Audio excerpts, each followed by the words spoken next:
bedeninden 6 kurşun çıkıyor. 3 göğüs, 2 tane boyna, bir tane kafaya. Oracıkta ölüyor. Amirim çocuk ne olmuş? İşte bundan sonrası çok enteresan.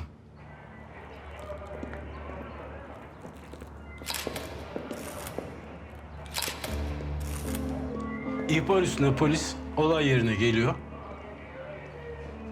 Arkada bebeği buluyorlar. Para gitmiş, Eren öldürülmüş, çocuğu bırakmışlar. Asıl enteresan olan şey şu ki, arabada bulunan çocuk Eren'in takas için gittiği oğlu değil. Nasıl yani?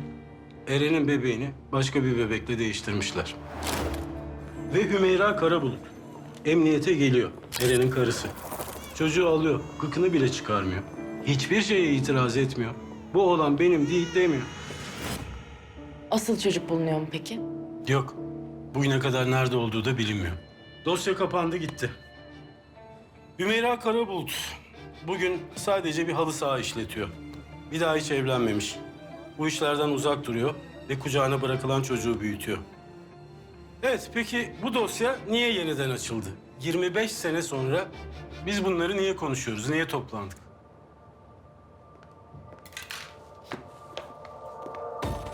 İşte bunun için. Bunu cezaevine göndermişler. Kim var cezaevinde? Arabada bulunan çocuk. Hümeyra Karabulut'un kucağına bırakılan çocuk. Yani Kaan Karabulut.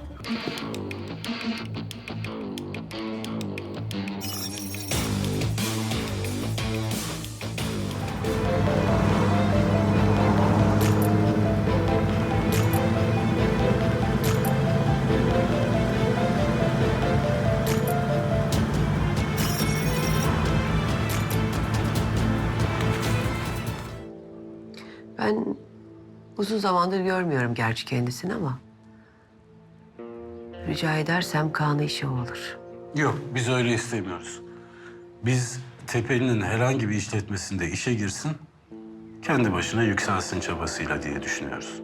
İlhan Tepeli Kaan'ın kim olduğunu mutlaka öğrenir. Yanına gizlice girmiş biri sonuçta. O olay açığa çıktığında hiç hoş olmaz. Değil mi? Değil Hümeyra Hanım. Biz ona yeni bir kimlik vereceğiz. Babasını öldürmüş. Öyle değil mi? Yani öyle bir iddia var ama tam emin değiliz. Aramızda gizli saklı bir şey olmamalı. Cemal Sandıkçı. Sen kimsin? Kaan Karabulut.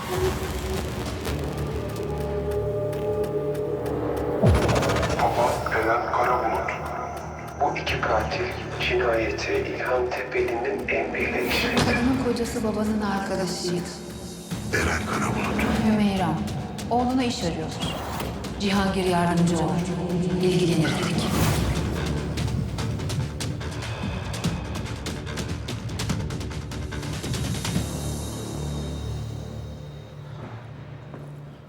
Bu da mı gol değil Adem?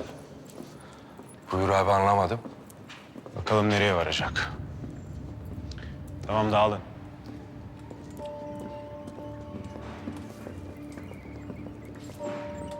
Sen iş arıyordun değil mi? Aynen. Silahtan anlar mısın? Anlarım. Tamam. Çıkar ceketini ver bana. Ne örüyorsun abi? Giy şunu.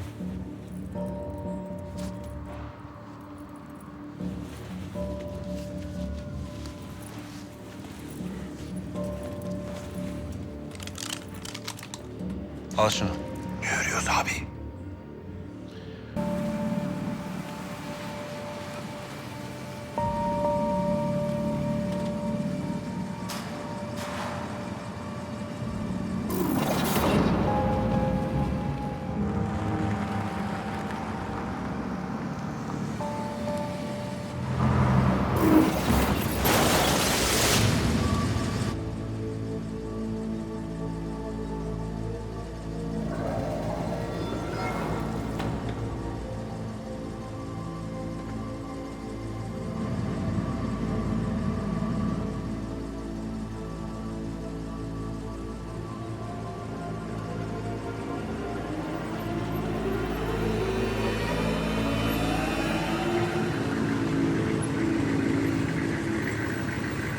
Bu araba?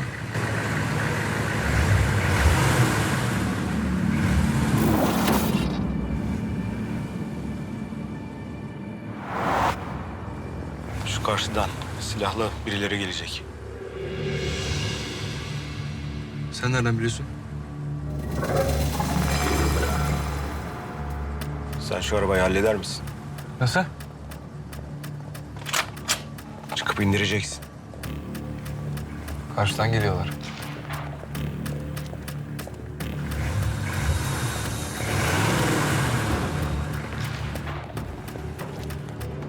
Sen şu arabayı halleder misin? Kız o mu? Lan oğlum sen bu arabayı halleder misin? Ya bağırma gözünü seveyim. Tamam hallederim. Aynı anda çıkıyoruz.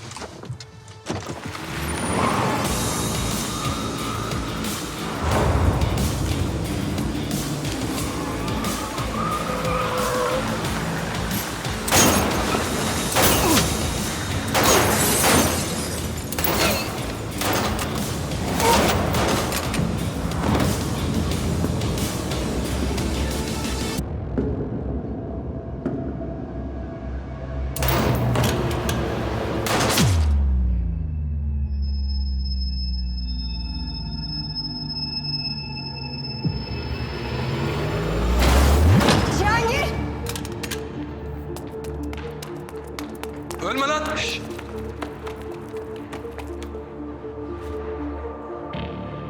Yaşıyor. Bayıldı.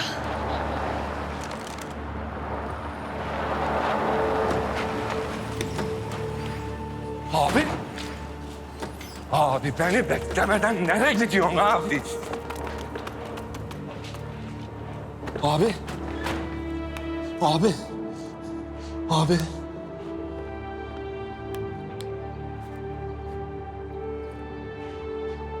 Abim. Abim. Uyu abim sen uyu ben seni pamuklara sarmalar sararım. Abim.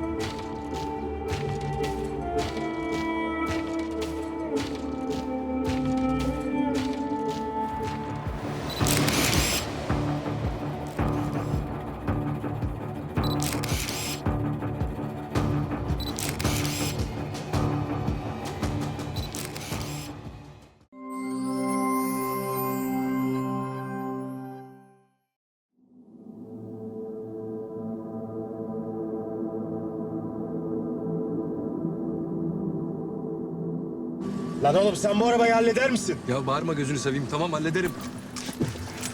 Aynı anda çıkıyoruz.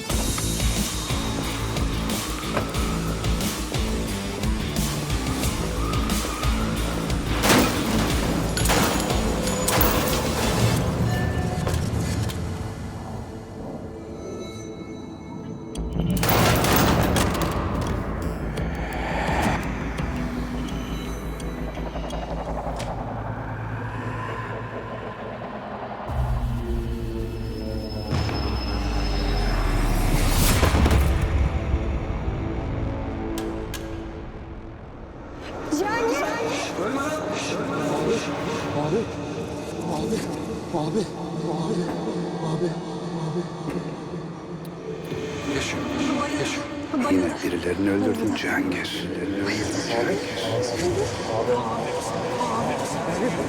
Sen nereye gidiyorsun abi? Pamuklara sarmalar sararım. Abim.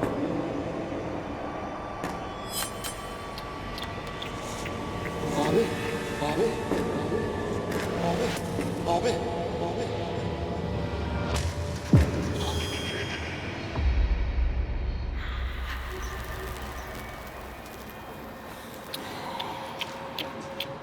Yine birilerini öldürdün Cihangir.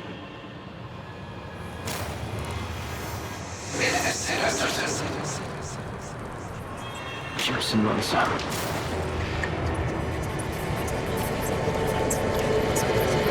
Abim benim Adem. Tanımadın mı beni?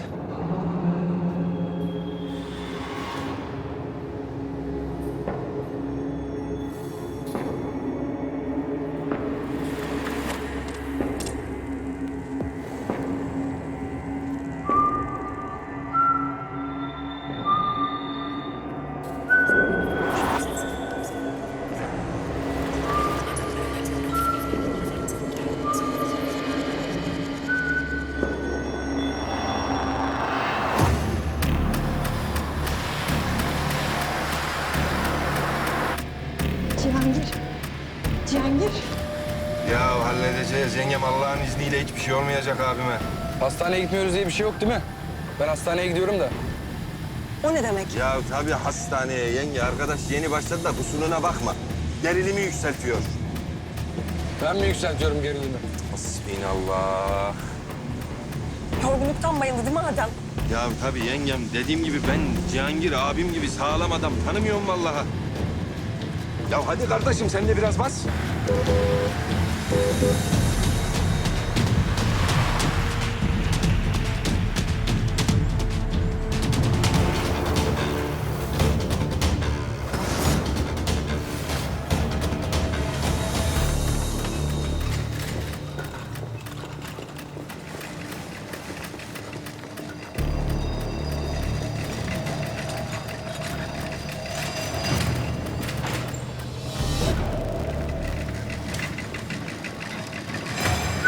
Korkma rüya görüyorsun Cihangir. Rüya görüyorsun Cihangir. Beni sen öldürdün. Hadi hatırla beni. Hatırla beni.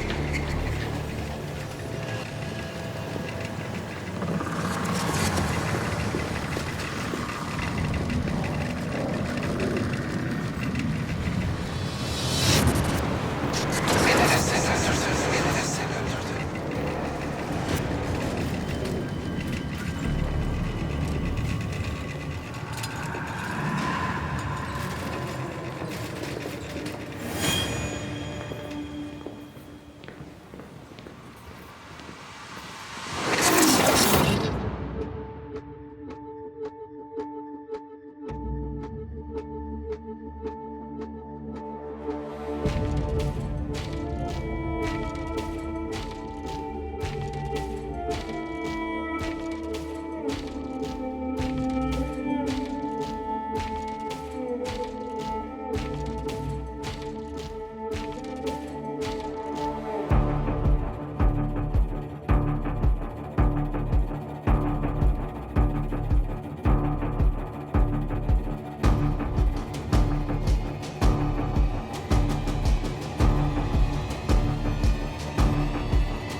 Doktor bey, bir şey var mı? Ne olur söyler misiniz?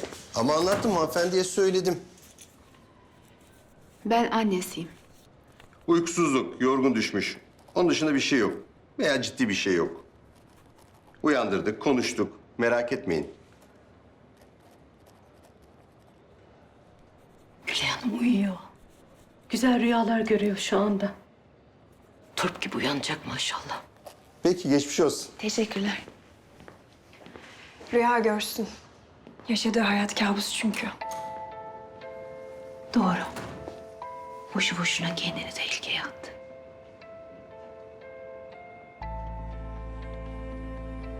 Kabusmuş. Cihangir'im, mışıl mışıl, mutlu mutlu uyusan.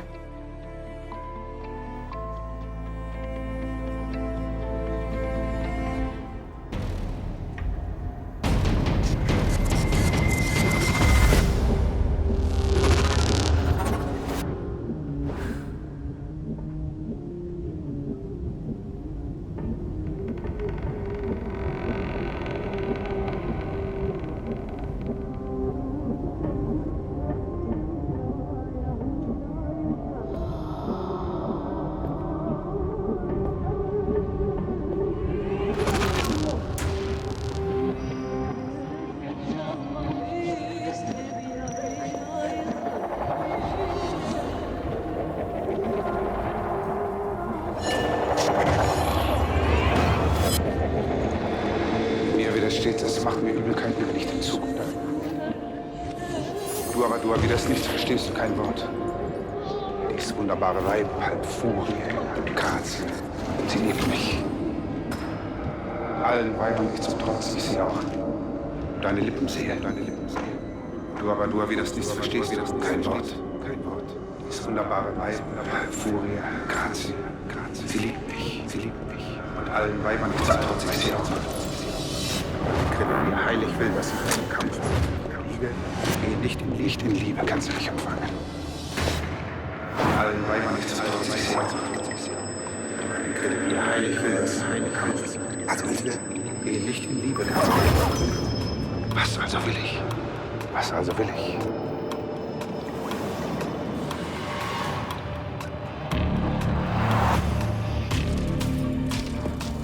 Mir widersteht, das macht mir Übelkeit, wenn ich den Zug um deine Lippen sehe. Du erwiderst nicht, verstehst du? Kein Wort. Dies wunderbare Weib, halb Furie, halb Grazie. Sie liebt mich. Sie liebt mich.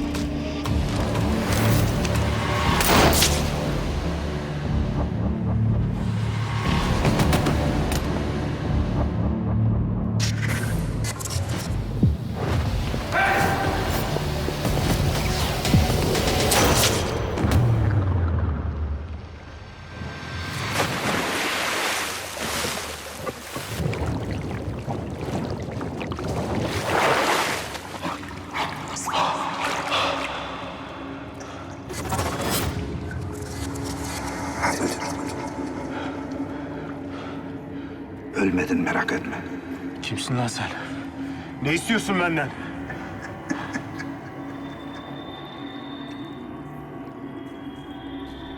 Ben değil, sen benden bir şey istiyorsun Cihangir. Ne istiyorum? Ne istedim ben senden?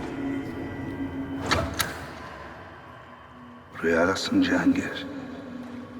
Beni öldürürsen uyanacaksın.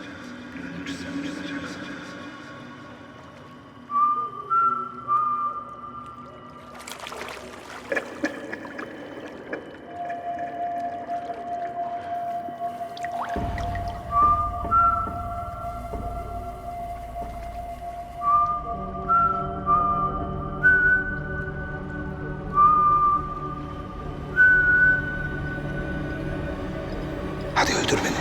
Hadi öldür beni.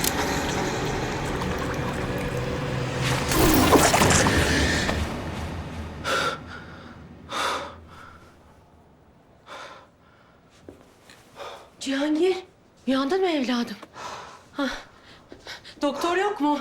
Gülay Hanım, hemşire, doktor, Cihangir uyandı. Gülay Hanım, Cihangir uyandı. Cihangir. Oğlum, uyandın mı? Cihangir. İyi bir şey yok.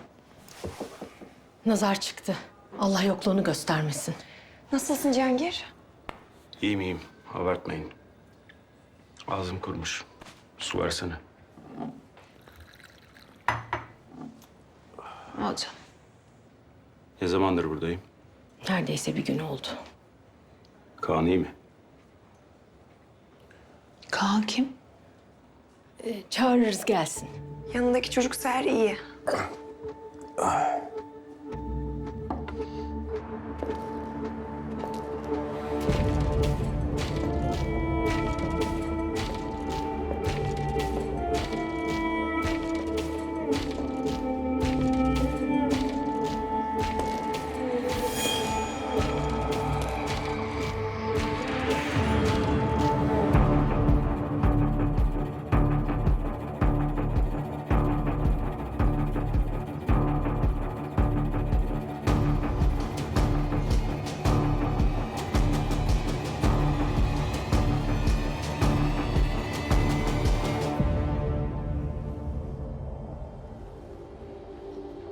Kamera çekimini buradan yapmışlar. Eskiyi mi diyorsunuz? Hı. Amirim, niye tekrar gelindi buraya? Aynı tuzağa diyorum. Göz göre göre. Aynı yer. Neyin kafası bu? Neden kaydetmişler? Kim kaydetmiş? Neden biz şimdi seyrediyoruz? Bilsek güzel olurdu tabii. Niye geldiniz buraya Kaan? Macera öyle gelişti. Arkadaşım mabra yapmasana. Depoya gittiğimde bir mevzu vardı. Anlayamadım. Gider misin dediler. Öyle gelişti. Ya aynı yere geliyorsun. Aynı yere. Evet de kime diyecektim bunu? Ben bu filmi gördüm diyebileceğim bir siz varsınız. Arabada Cihangir'le miydin? Evet. Sen mi söyledin tuzağı? O da biliyordu. Neyi biliyordu? Nasıl bir tuzak olacağını Cihangir de biliyordu. Zaten o yüzden erken hamle ettik. Nereden ne çıkacağını biliyordu diyorsun. Doğru mu anlıyorum? Videoyu seyretmiş gibi ha? O kadarını bilemem. Ama nasıl bir tuzak olacağını biliyordu. En az benim kadar iyi biliyordu.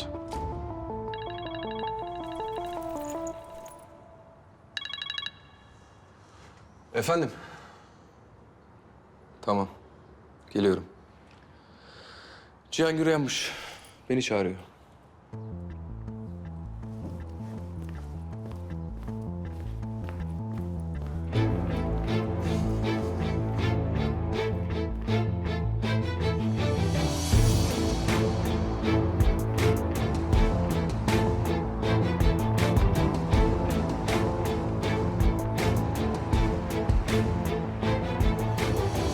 Ya tamam çağırın şu doktoru taburcu etsin beni. İyiyim diyorum size işte. Ya düşüp bayıldın Cihangir. Canını mı kastediyorsun? Abla pantolonum nerede? Yok canım yapmıyor öyle bir şey. Çalışmak istiyorsa çalışsın, böyle zorlu olmaz. İyi, sen tabii git oğlum.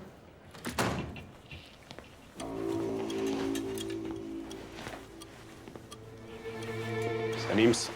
İyidir. Sen? Daha iyi olacağım. Cihangir nereye gidiyorsun? Hastanedesin. Delirdin mi? Bayıldın. Fiziken yorgunsun. Toparlayacağım. Toparlar.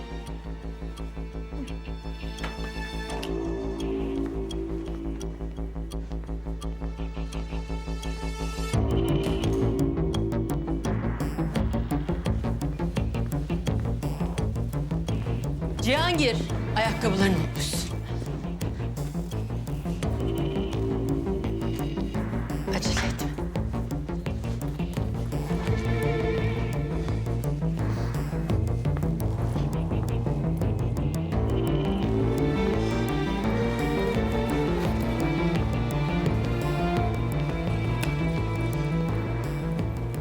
Nereye?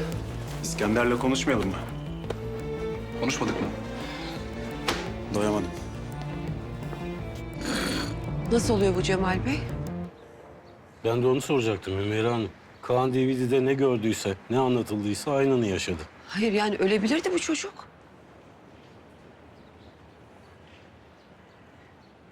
İskender mi çağırmış onu? Öyle görünüyor. Tesadüf olamaz mı? Olamaz. Acaba diyorum siz DVD'de anlatılanları önceden biliyor muydunuz? Hayır insanın aklına gelmiyor değil ama polis bulamadı. İspat da edemiyorsunuz bir şey. İlhan Eren'in işlerini yürütür olunca aklıma gelmedi değil tabii yani. Doğa boşluk kaldırmaz. İlla ki biri geçecek diğerini. Kaan'la bunları daha önce konuştuğunuz oldu mu? Nasıl? Yani babasını kimin öldürdüğünü. Ha yok. Yani boş yere doldurmak istemedim çocuğu. Ama konuştunuz. Bir kere. Yani bir kere sordu bana neden bunu merak etmiyorsun diye. Merak etmez miyim? Merak ettim tabii oğlum.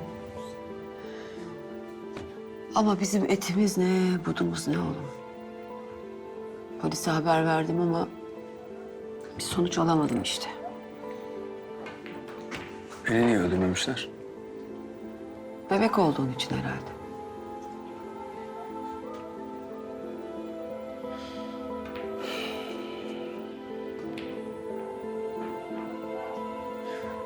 İntikam alabilirim. Olsam Bir bilsem kimin yaptığını. Senin yerine ben alacağım intikamı. Bir kere sordu dediniz. Bir daha hiç sormadım. Yani Kaan, nasıl desem, biraz gamsız bir çocuktu. Kendi derdine düşünce açıkçası bir daha da hiç üstüne düşmedi yani. Ya da size sormadı. Belki de kendi araştırıp öğrendi. Sanmam. İçi dışı birdir benim oğlum. Anlatırdı yani bana, mutlaka anlatırdı.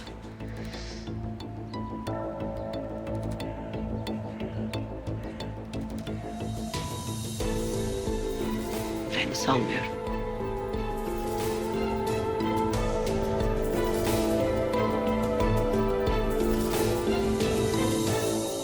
Bana haber vermeden silahlı çatışmaya mı girdiniz Adem? Şöyle izah edeyim İlhan Bey. İrem Hanım kaçırılınca tabii. Cihangir abim niçin bir karar verdi. Bir karar vermek zorundaydı. Eli mahkumdu bir yerde. Ben sana Cihangir'i sormuyorum. Cihangir'in ne yaptığını görüyorum. Ben sana soruyorum. Sen beni aramalıydın. Silahlı, külahlı, anlavallık istiyor muyum ben? Ha?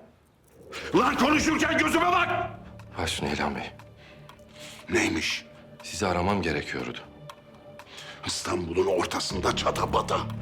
Geçti oğlum artık o devirler, geçti. Nerede oldu bu iş? Efendim o bakımdan çok şanslıyız. Böyle gözlerden uzak bir yer. Yani kimsenin görmesi mümkün değil. Gören duyan olmamıştır. Altını değil, kuruşu saklamak hüner, öyle mi Adem? Ya bunca zaman sen şu 3 kuruşluk aklını benden saklamışsın da ben bilememişim, öyle mi? Ya yalanım varsa gözüm şuraya aksın. İlhan Bey bakın. Bakın işte burada.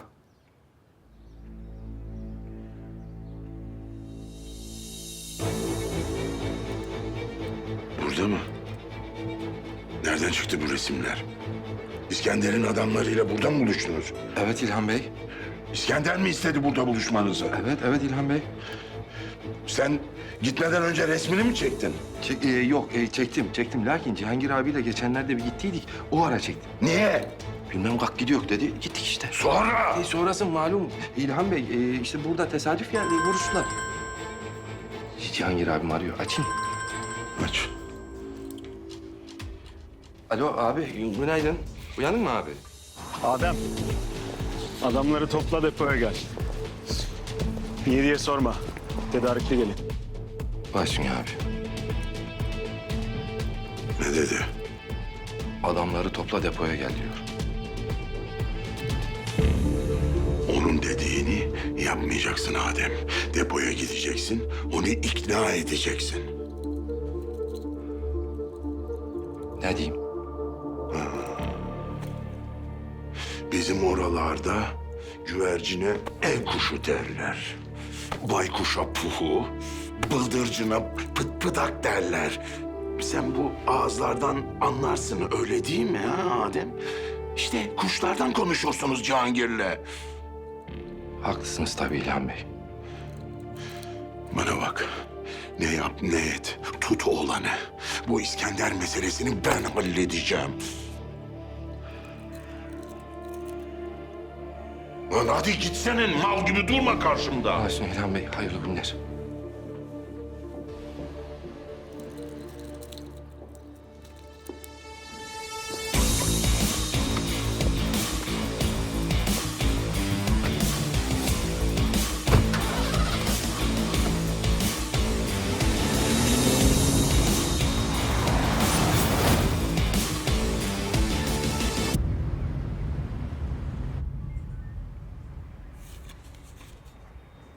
İş büyüdü müdürüm. Ölen oldu. Silahlı çatışmadan dolayı. Dolayı falan filan. Boş ver. Cemal ne dedi? Çok konuşamadık ama o tabii daha çok Cihangir'in bu tuzağı nasıl anladığını düşünüyor. Cihangir hangisiydi? İlhan Tepeli'nin oğlu. Öbürü de Kaan'dı. Hı. Sen bu safhada Hiç yorum yapma. Bekle bakalım Cemal ne diyecek? Nasıl akıl yürütecek seni, ne tarafa yönlendirecek? Emredersiniz. Bu fasıl çok mühim kızım. Bırak anlatsın. Sen lafa girme. Tamam. Bir de bu Kaan ayrı eve çıkacaksa ona da ayrıca dikkat edeceksin. Ben karşı çıktım biliyorsunuz. Ha, bırak şimdi. Cemal sandıkçı seçmedi mi bu çocuğu? Seçti. Ne belli başka planları olmadı. Adamı hapisten çıkarıyorsun.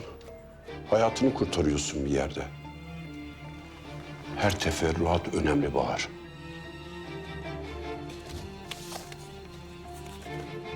Resimleri makinandan sileceksin. Buraya gelirken giderken takip edilmediğinden emin ol kızım.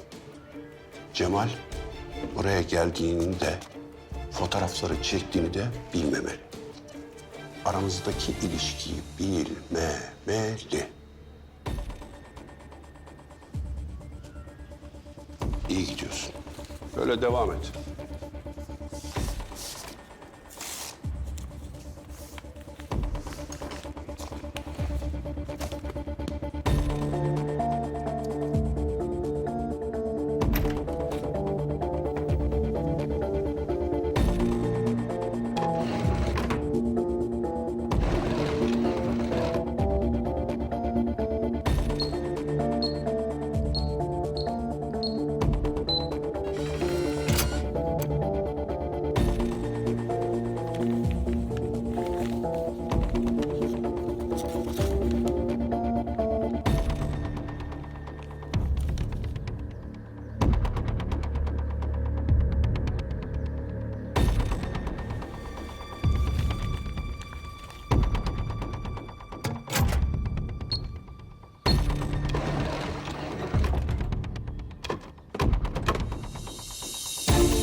Abim, ya tekrardan geçmiş olsun.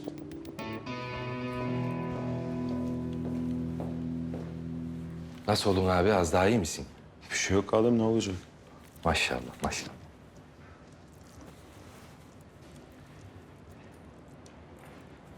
İlhan Beygil'in yanından geliyorum abi. Diyeceklerim var diyorsun. İyi söyle. Siz karışmayın, ben halledeceğim dedi. İyi işte Adem, ne güzel. Herkes bir tarafından tutarsa daha çabuk hallolur. Yok abi, bak gözünü seveyim öyle değil ha. İstemiyor İlhan Bey. Hem sizin şu çatışma şeyini duyunca şey etti yani. Kızdı yani. Döküle kalsın İskender dedi. para dedi benim oğlumun canından kıymetli mı dedi. Anay dedi. Kurban olurum dedi. Ben dedi onun aldığı nefesin köpeği olurum dedi, köpeği. Ulan uydurma. Babam bir şey demiştir de böyle dememiştir. Vıh. Dedi abi. Bak vallahi kırılıyorum amma. Yani sen beni iyice ıskartaya çıkarttın. Hayır, el alemin bebesiyle vuruşmaya gidiyorum. Dediğimi yalan belliyorsun. Hayır yani zaten moralim bozuk. Gurbetteyim. Bu İstanbul'a bir türlü kanım kaynamıyor. Ben sana bir su getireyim abi. Efendim İrem.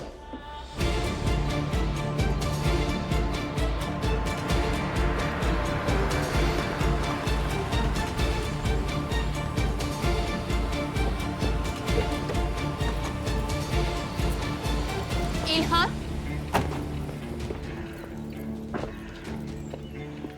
Cihangir hastaneden çıktı. Biliyorum. Keşke teşrif edip kendin görseydin.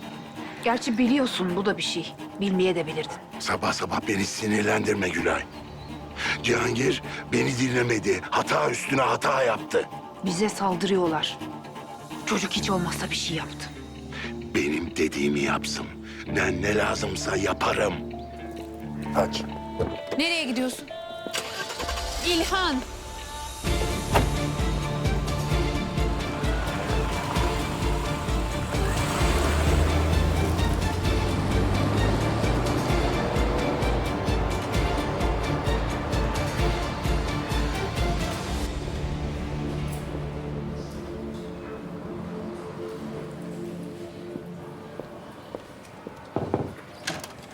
Ya İrem söylediğini anlamıyor değilim. Anlaşılmayacak bir şey yok zaten. Tamam ben de onu diyorum. Şu anda benim bir işim var. Tamam mı? Ben seni sonra arayacağım. Tamam. Tamam görüşürüz. Yenge de perişan oldu tabii. Adem. Babamla başladın. Yenge menge dedin. Gurbet dedin. El alemin bebesi dedin. Ne yapıyorsun oğlum sen vıt vıt vıt? Ya yok haklısın abi. De bak hele. Ya biliyorsun sen beni. Ya ben öyle az dur diyemem kendime. Benim içimde bir bozkır, böyle hırıl hırıl bir çiçek daha. Ya abi sen beni o gün orada bıraktın da bu bebeğiyle bastın gittin ya. Heh. Benim trafom gitti. Çekmez oldum. Disconnect Adem yani. Kanım diyorsun. He onu diyor. Tanımıyoruz, etmiyoruz, işe koşuyoruz. El alem. Ya hırlı mı, hırsız mı? Nereden biliyor abi? Artık biliyorum Adem. Ölebilirim demedi. Bana ne demedi? Niye demedi Adem? Ya gözünün yağını yediğim. Ben de onu soruyorum ya. Niye demedi abi? Abi ata arpa gerek yiğide pilav. Bu gobel ne örüyor? Abi bak böyle bebe olmaz. Olmaz. Menfaati ne bunun? Ya benzini ne bunun? Doğru. Çağır şunu. Hayır gözünü seveyim.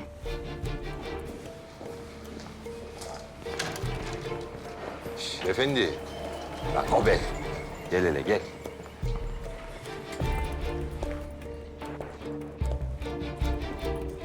Gel. Geç otur.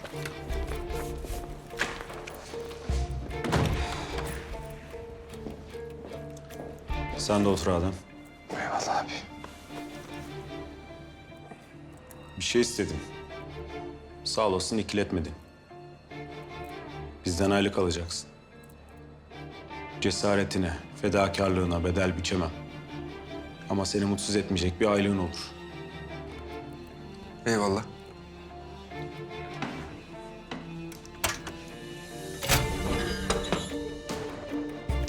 Ben bana değil, işe sadakat gösterilsin isterim.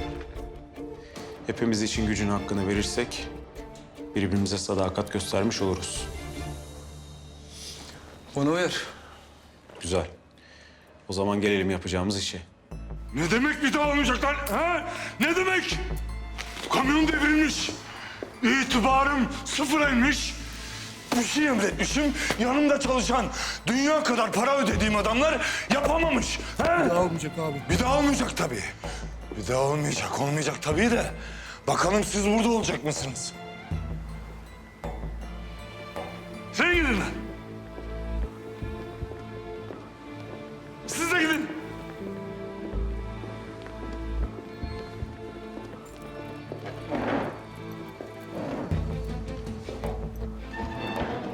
Arabayla konuşurken yanıma gelme diyorum değil mi kızım?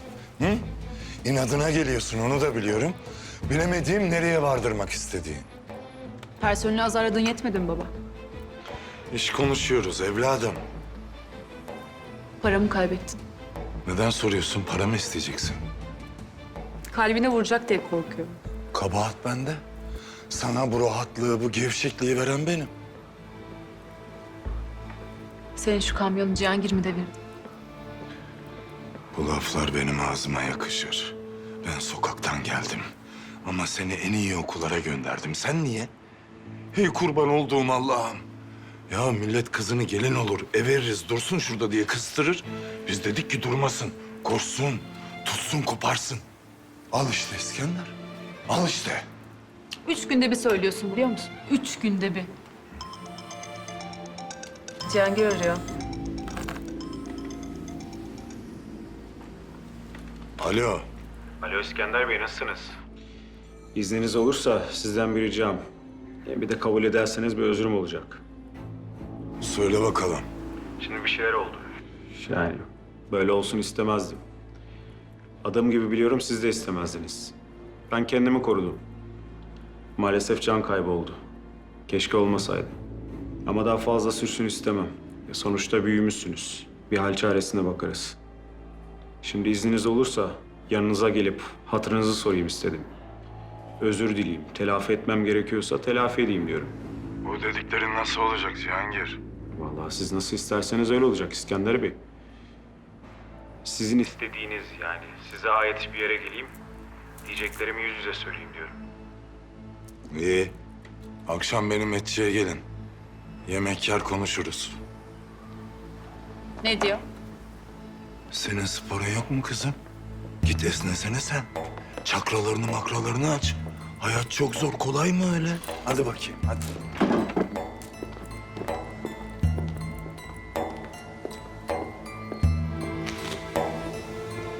Tamam. Nereden aldınız bu eti? İyiymiş. Çayır çimen görmüş bu. Bal damlıyor ağzından abi. Bal, bal. Bak İlhan Beygil nasıl sevinecek. En doğrusunu, en şahanesini yaptın abi. Hadi bakalım. Nereye? Dolaşalım bakalım hadi.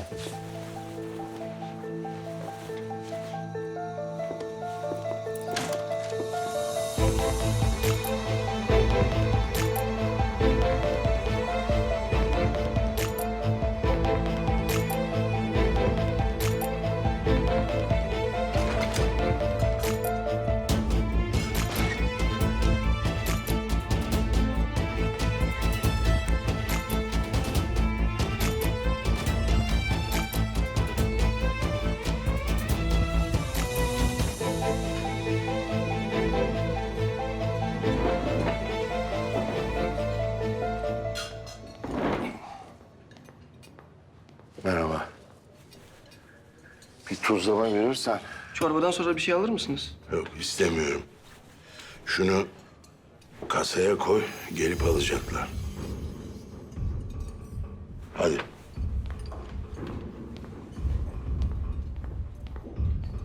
Hüseyin abi. Şu anahtarı buradaki abi gönderdi.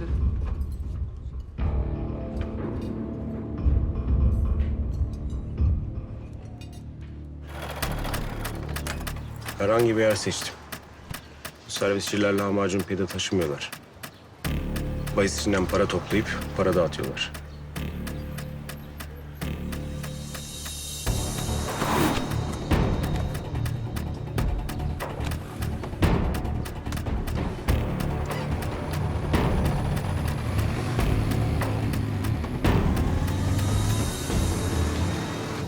Sipariş getirmiş gibi içeri girip içeriden para alınıyor.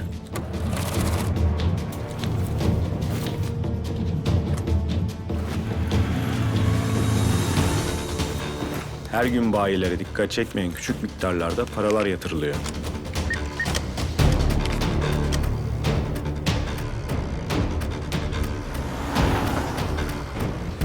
Her bir kurye kalan paraları merkezlere taşıyor. paralar sayılıyor ve kayıt altına alınıyor. Sonra son kurye geliyor ve toplanan paranın her gün için %60'ını alıyor. Çantayla yola çıkıyor.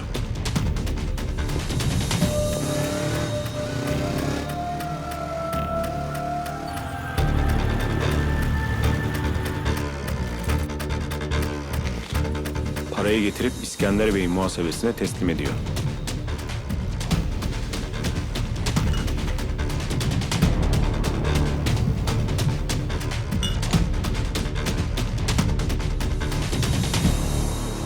Nereden mi biliyorum? 2-3 sene önce bu işi biz yapıyorduk. Cirosu düşük diye bizden alıp İskender'e verdiler. Abim niye anlattın bunları? Sana değil Adem. Kaan'a anlattım. Ne yapıyoruz? Bu tezgahı patlatıyoruz. Ne örüyorsun sen abi? Abi sen güzel güzel konuştun İskender'ine. Bak vallahi böğürlerim yandı ha. Kum dökeceğim. Abi İlhan Bey'ini öreceğiz. Adem, onu bırak da ben düşüneyim ha. Abim bak vallahi diyorum ben yemin içtim yapamam. Sen değil zaten. Kaan yapacak. Bık. Abi bu daha kötü ya. Ya benim neyim var ki sen beni koymuyorsun sahneye? Buluyor mu la Gobel? Ağlayana gülünmez. Yok ya esnaf mı diyor? Esnaf diyorum. Bak. Adem, bu iş benim dediğim gibi olacak. Tamam mı? Sen de babama edecek susacaksın. Oldu mu? Olma mı? Olur. Olur da. Bak benim inleyen kemiklerim, kulunçlarım. Bittin sen Adem. Kapının önüne koyacaklar seni.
Cemal buraya geldiğinde fotoğrafları çektiğinde bilmemeli. Resimleri makinenden sileceksin.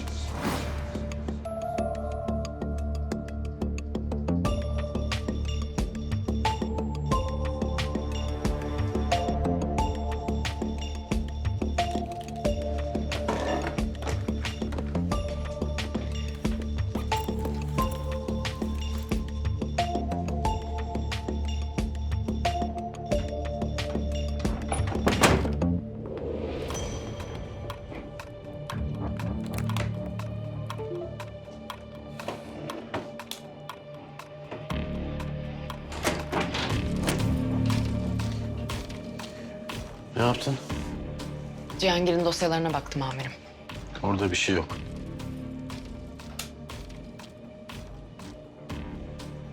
Yoksa var mı? Sicil temiz. Ama DVD izlemiş olabilir mi diye düşünüyorum. Anlat. Hiç yorum yapma. Bekle bakalım Cemal ne diyecek? Nasıl akıl yürütecek? Seni ne tarafa yönlendirecek? Bırak anlatsın. Yani elimde bir şey yok. 2 soru. Cihangir bu DVD'yi biliyorsa nereden nasıl biliyor? Yani demek ki ya ona da gönderildi ya da DVD'yi gönderen Cihangir. Yok, göndermiş olamaz. Sebep? Babasını cezalandırmak istiyor olamaz. Seyrettiyse. Ne seyrettiğine bağlı. İşte bizle aynı filmi seyrettiğini farz ediyoruz ya. Neden? Çünkü tuzağı biliyor. Herkesin bilmesi mümkün değil. İkinci soru ne? Biri Kaan'ın olup biten her şeyi öğrenmesini istedi. Aynı kişi Cihangir'in de bilmesini istedi. Niye? Yani soru çok da ikinci soru bu. Resimleri makinamdan sileceksin. Aramızdaki ilişkiyi bilmemeli. Ben hiç fotoğraf bakmaya falan dayanamıyorum biliyor musun? Sen seviyorsun galiba. Çekince de bir yerde saklamak lazım değil mi?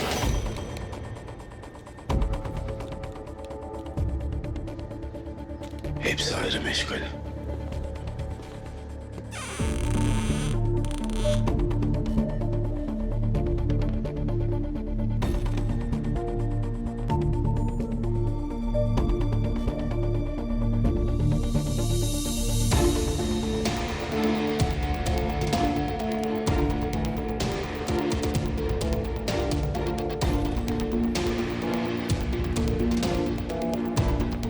Bir şey mi oldu anne? Babanın öldürüldüğü yerde... Çatışma oldu. Önemli bir şey yok. Sen merak etme. Ne demek önemli bir şey yok? Ne demek merak etme? Bile bile istediler bunu, bile bile yaptılar. Cihangir mi istedi seni? Yok öyle bir şey ya. İskender Cihangir'in nişanlısını kaçırmıştı. O zaten gidecekti. Benimle gitmeyebilirdi yani. Cihangir sana kötü mü davrandı? Yok anneciğim. Ben her defasında sana böyle olup biteni anlatamam ki. Niye? Niye anlatamıyorsun annene sen olup biteni? Bak. Bunlar savaşıyorlar. Tamam mı? Ben de artık işin içindeyim. Böyle her defasında olup biteni sana anlatmanın sana da bana da bir faydası yok. Var. Var. Sana da faydası var, bana da faydası var. Senin intikamın benim intikamım sayılır. Eğer babanın katilleri cezasını çekecekse... ikimiz de huzura ereceğiz. İkimiz de.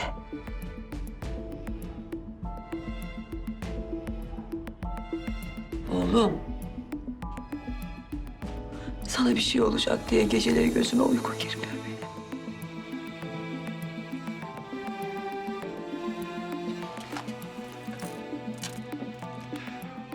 Bak bakayım bana.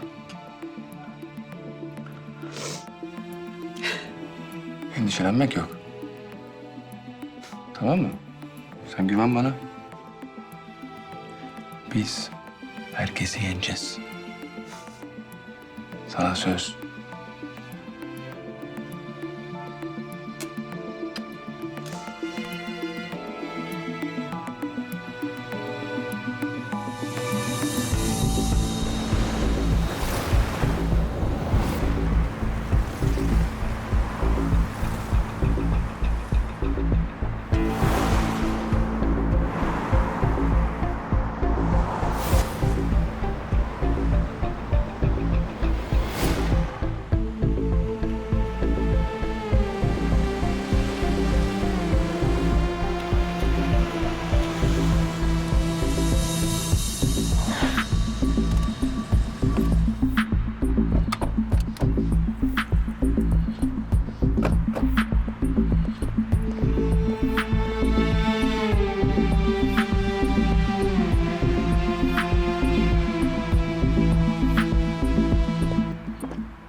Yavaş birader. Memleket nere senin? Böyle bayık bayık. Hop dedik. Kirliler var delikanlı. Lan ayıptır oğlum. Soframıza gelmişler, bekletiyorsunuz insanları. Gel Cihangir, gel, hoş geldin. Hoş bulduk. Ne arıyorsun Yozgatlı? Çankırı. Yakın değil mi oralar? Yani. Ha. Geç Allah'ın adamı, geç oturun. Otur Cihangir, hoş geldin. Kebap yiyelim, hoşbeş edelim. Edelim. Edelim İskender Bey. Buyurun oturun.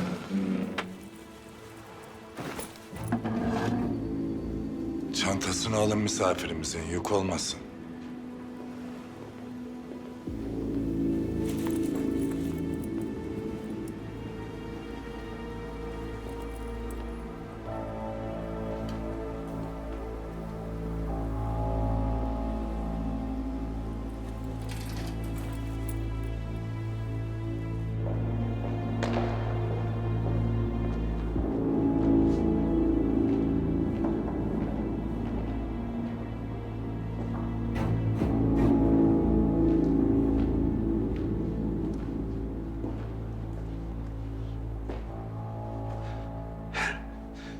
İşkembeciden sanat galerisine. İyi akşamlar Vekil Haç Bey. Karşılaşmalar insanı geliştirir. Herkes birbirine benzese, devletler de toplumlar da küçülür.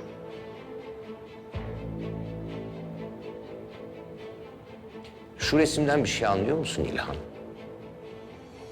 Yok. Ama meraklısı para ödüyor biliyorum.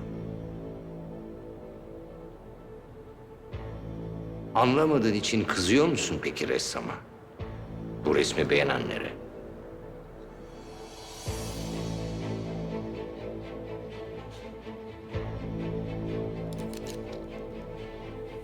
Ne istiyorsun onu anlat. Resimden anlamam ama ticaretten anlarım Vekil Haç Bey. Ticaret yürürse hayat yürür mesela. Çorba içersin, resim alırsın, çocuğunu okutursun, kenarda para biriktirirsin. Yorma beni.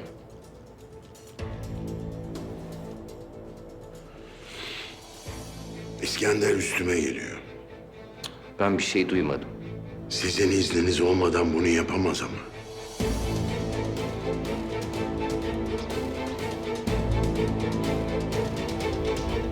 Ustam, Buyurun efendim. birkaç parça pirzola atın. Tabii. Dinlenmiş antrikot da koy. Birkaç tane bonfile atarsın. Yeşil biber, kırmızı biber güzel kızartın, sarımsak. Tamam mı ustam? Tamam. Abi 1 milyon var. İyi, koy bakalım şöyle. Eskiden ot sevmezdim. Cahillik işte. Etin yeri ayrı tabii. Sen şimdi bu paraları niye getirdin patronumun evladı? Kayıplar oldu İskender Bey. O çocuklar emir kulu. Ha, ben kendimi savundum. Mecbur kaldım, indirdim. Ama aileleri vardır. Borçları vardır. Harçları vardır. Dedim bizim Adem'i hazırlayın bir çanta. Getirip verelim İskender Bey'e. Biz anlaşırız. Yanlış anladık deriz. Sarılırız. Kucaklaşırız. Olan yanımızda çalışanlar olmasın.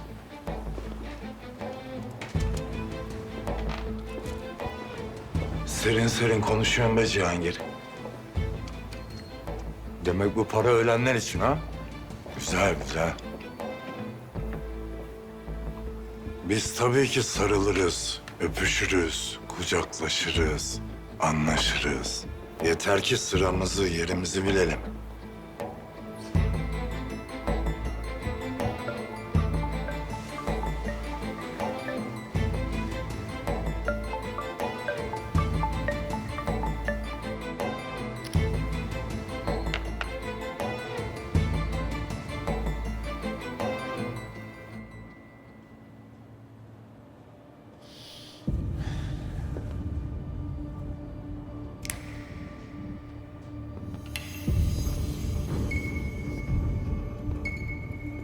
Yanlış anlamayın Vekil Haç Bey ama bir şey yapıyorsa İskender sizden emir alır gibi yapıyor.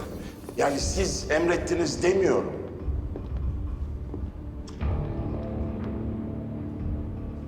Sana dahlimiz ve malumatımız yok dedim.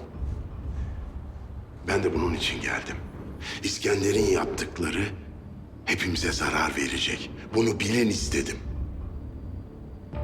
İşkillenerek, vehmederek konuşmayız biz.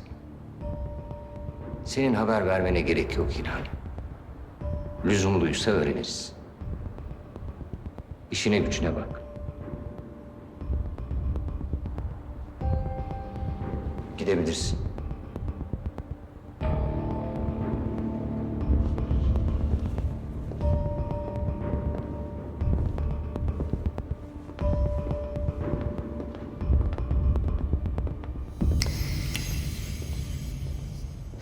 Bak tamam da şu anda çok önemli bir toplantıdayım. Ben seni... Hayır Cihangir, kapatma. Ben senden bir şey istedim. İşte bırakmanı istiyorum. En azından şimdilik diye ümit ediyorum. Bırakamıyorsun. Öyleyse ben bir şey yapmalıyım. Ne gibi? Ben de seninle çalışmalıyım. Olur tabii de. Bak dediğim gibi şu anda İskender Bey'le çok önemli bir görüşmedeyim. İskender'in lokantasındasın değil mi? Geliyorum oraya. İrem, bir dakika. Olmasın. Bu gece olmaz. Hayır, bu gece olsun. Birlikte bir el süreceksek bu gece başlasın.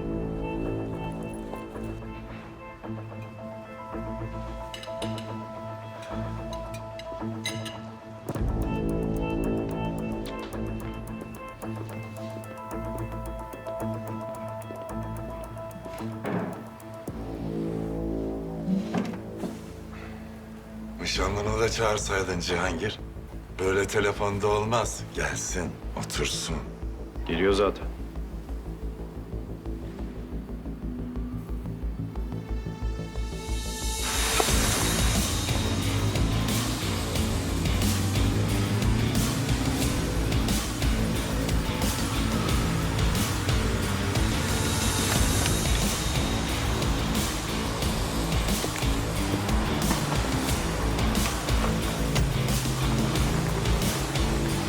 Teslimat. Geç.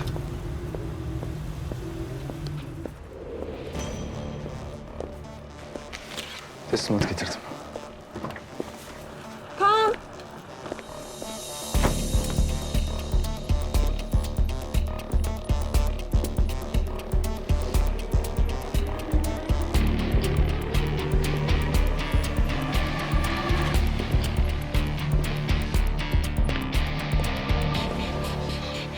Sen kimsin? İşte paket verdiler, onu getirdim. Konyalı nerede? Vallahi onu hiç bilmiyorum ki. Nasıl bilmiyorum? Konyalı kim? Onu bilmiyorum yani. Bizim ekipte bir Sivaslı var ama. Bir saniye İrem Hanım. Belediyenin emri var. Buyurun, takip edin.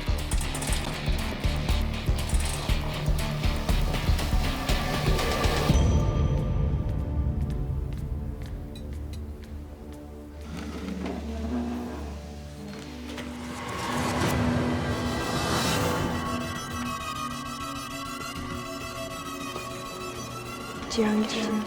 Hoş geldiniz İrem Hanım. Cihangir. Kaan'la mı burada yanlış mı gördün? Yanlış görmüşsün. Buyurun, oturun, oturun.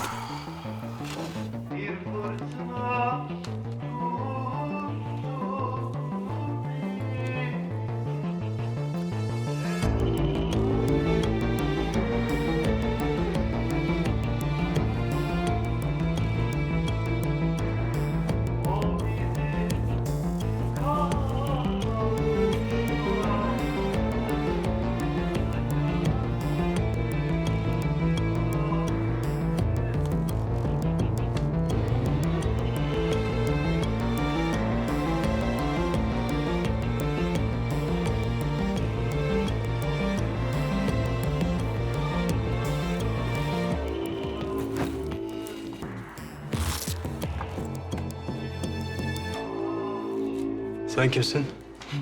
Aşağıda da sordular ya. Mandalina. Bana haber vermediler seni. Çok ekşi.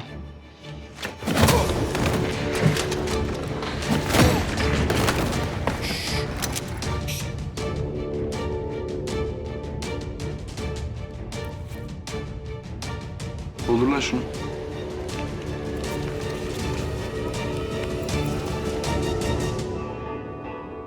Toprağım. Seni çağırıyorlar, bir bakar mısın? Ben size sofrayı tazelettireyim. Zahmet olmasın. Çok aç değilim. Etle de pek aram yok. Hadi canım. Ben de bu Çorumlu'ya az evvel ebe gümecini anlatıyordum. Kars yörelerinde kuşappa diyorlar, kuşappa. Şimdi İrem Hanım, ben bu Cihangir'i ikna edemem. Sonuçta babasıdır, hakikaten anlıyorum ama bir de siz dinleyin beni. Ben cesur adamım.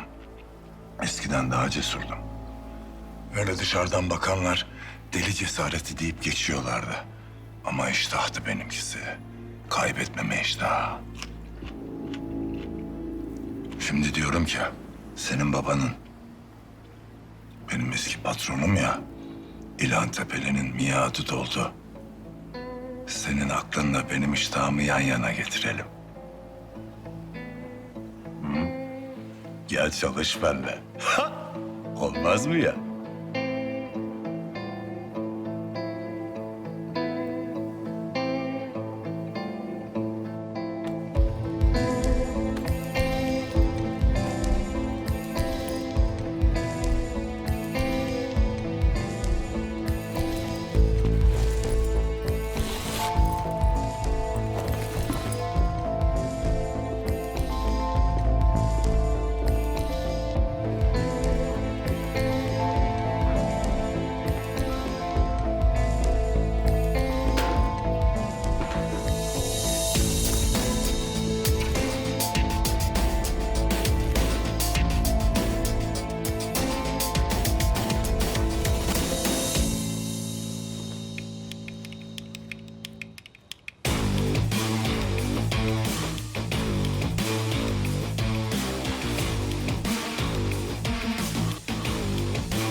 İş konuşuyoruz kızım. Biraz ara vermiş olsunlar baba. Hep iş hep parayla racon.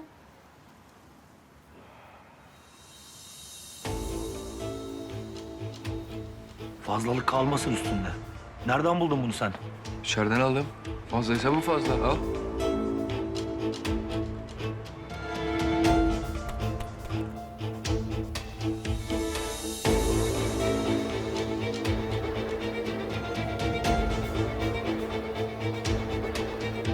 Nerelisin toprağım? Alanya. Çok sıcak orada be. Baharda geleceğim. Yazın sıcak olur. Yüzme biliyor musun sen? Ne oldu ki? Bazısı denizin dibinde yaşıyor, yüzmeyi bilmiyor. Ben biliyorum. Merak etme sen. Tabii canım. Uyanık adam koyacağım buraya. Cin gibi olacak. Burada öyle dolaşamazsın. İşin bitti mi doğru yoluna. Hadi. Görmeyeyim bir daha. Hadi.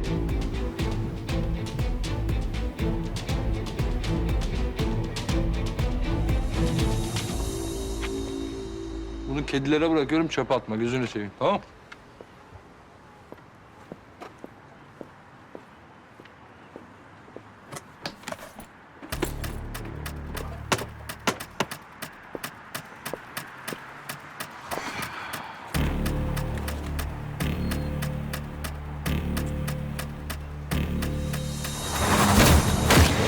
Ne yapıyoruz? Bu tezgahı patlatıyoruz.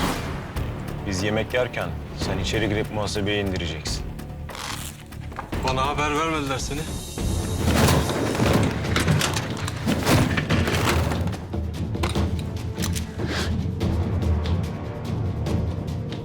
Toprağım. Seni çağırıyorlar, bir bakar mısın?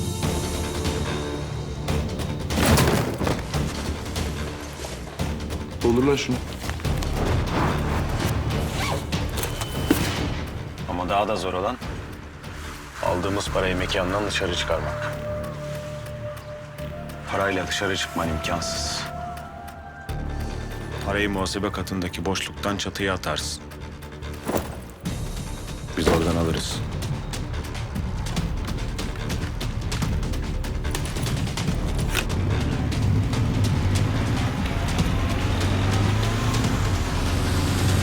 Bir de babam çok yemek konuşur.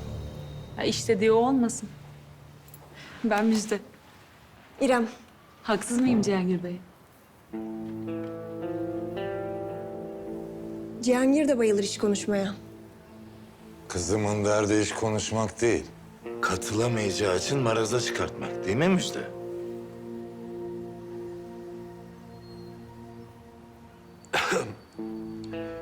Ben müsaadenizle bir...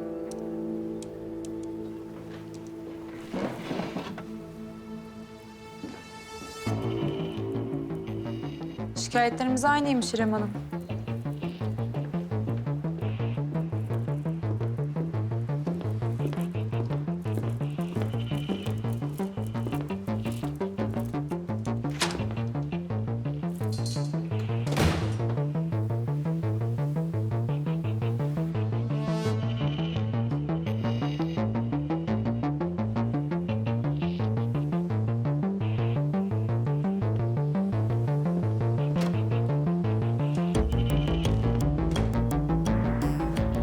Cihangir, teklife ne diyorsun?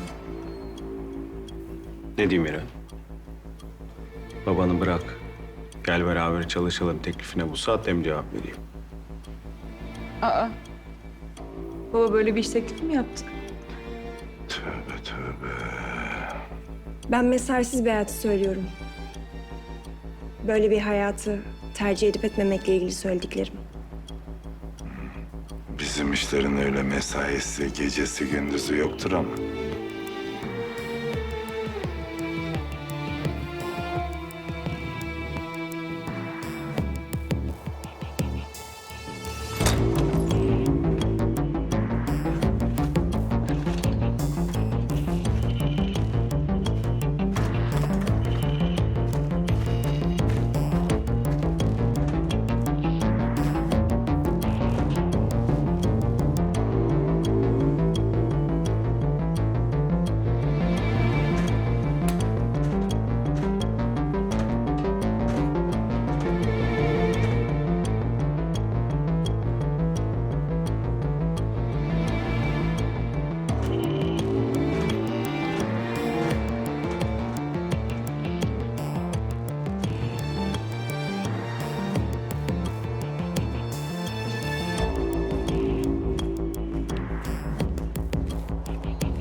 Ha gayret Adem. Lan kafam alsaydı. Lan ne var lan? Aldın işte. Gobel.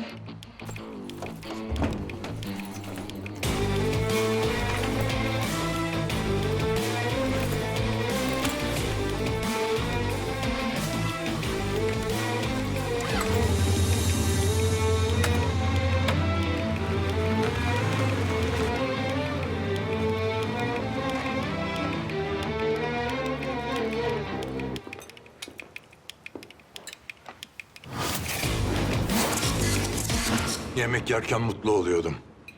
Demek ki bana iyi geliyor. Bu işe gireyim dedim.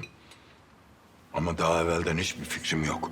Mutfağın ne alınır, nereden alınır, nasıl alınır? Hiç bilmiyorum.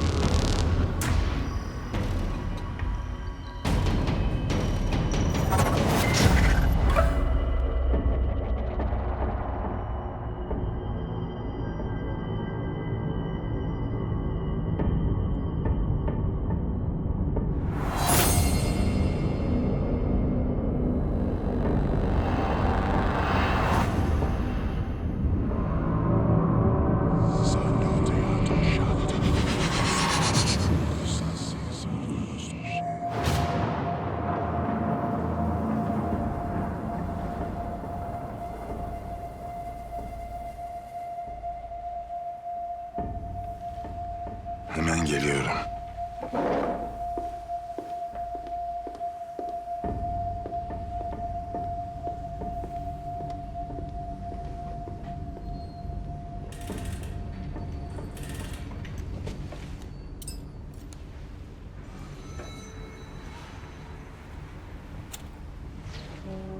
Babam hırsızı yakalasın mı Cihangir?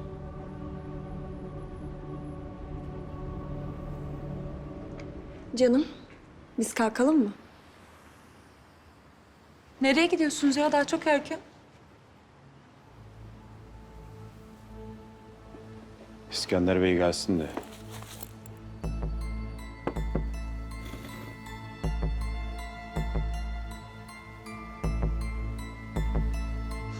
Lan! Ne demek lan soyulduk? He? Ben soyuldum lan ben! Bir kişi girdi içeri, uyduruk mobiletiyle geldi, sizi çökertti. Öyle mi? Kim geldi lan? İlk defa gördüğümüz biriydi. Buraya gel lan! Bu odaya kadar nasıl girdi peki? Buraya kadar gelince temiz sandım. İçi para dolu çantayla geliyor İskender Bey. Yok mu deseydim. Ama arkadaşlar şahit, sordum ya. Lan! Senin arkadaşını da, şahidini de tavuklara doğrarım lan! Bir kişi dördünüzü mü dövdü? Ha? Birden gelişti. Lan! Paralar nerede onu söyle bana. Kuruyu çıkışta aramışlar, para yokmuş. Lan yürü git! Belki para daha binadadır İskender Bey. Sonra alacaklardır. O ne demek lan?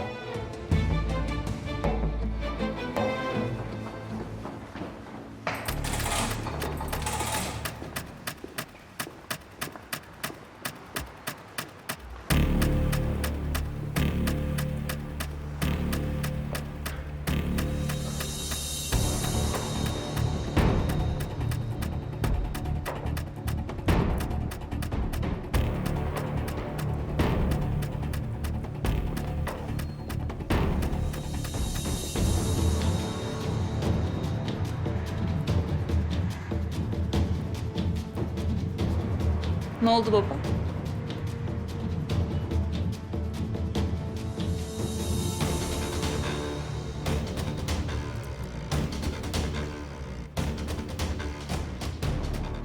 Cihangir. Şuraya gelsene.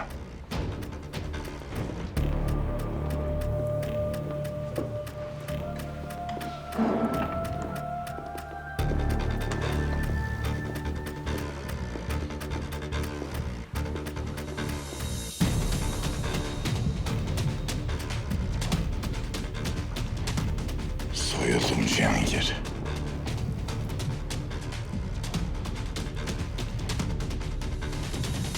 Nasıl? Bir bilsem. Senle ben şurada otururken biri girip içeri götürmüş. Geçmiş olsun.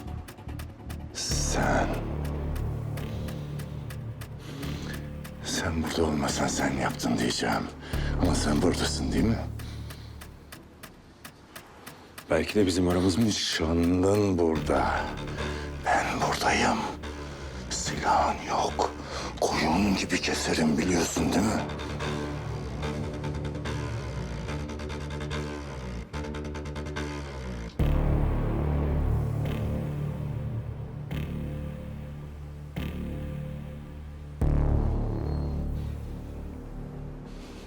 5 milyon lira gitti. Çokmuş. Senin şu badem bir ara kalktı gitti. O ara bir şey yaptıysan yaptın. Yaptıysan helal olsun sana. Bu gece dokunmayacağım.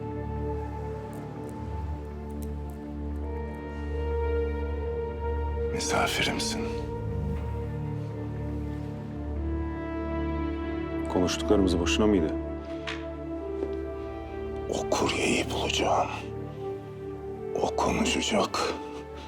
Sen mi yaptın, baban mı yaptı, başkası mı bilemem. Bunu yapanları kurutacağım. İpe dizeceğim kulaklarını. Ben de olsam aynı şeyi yapardım.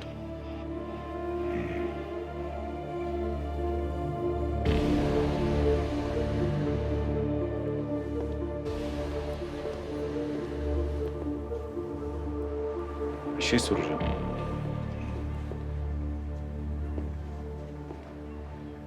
O gün İrem'i kaçırınca o verdiğiniz adres, o depo. Niye seçtiniz orayı? Neden soruyorsun? Sevmedim orayı. Ben çok severim orayı. İçim açılır orada. Çok adam gömdüm oraya ben Cihangir. Senin yaşın kadar hatırası var oranın bende. Babanın katillerinden biri Kavak lakaplı Ercan Saner. Bir diğeri İskender Akar'dır. Ne ekersek onu biçeriz.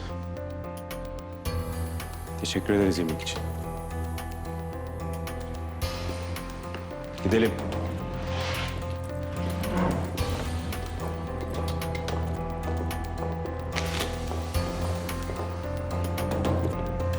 Bırakın gitsinler.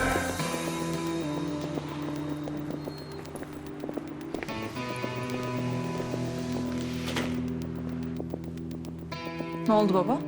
Yok bir şey. Para mı kaybettik?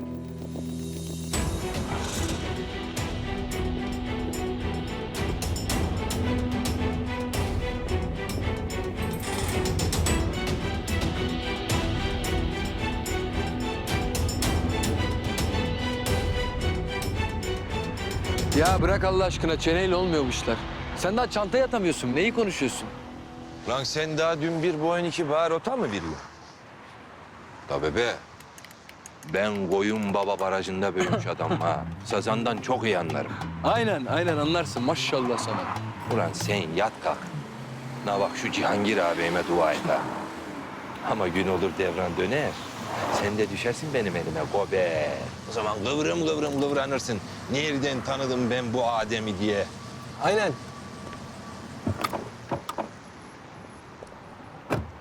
Sen bekle. Ne durumdayız? Hiçbir aksilik yok abi. Ne oldu? Bir şey mi oldu? Yok. Bir sıkıntı yok. Abi arkadaş yeni ya. Stresli iş tabii. Doktorlar stresten uzak durun diyor. Ama sen merak etme. Ben çözeceğim arkadaşı yakında. Tamam neyse. Fazla takılmayın buralarda. İyi iş çıkardın.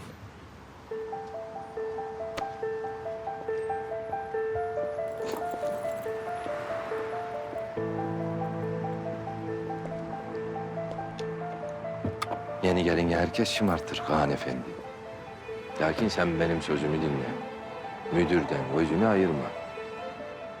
Hayırlı akşamlar. Hayırlı akşamlar Adem.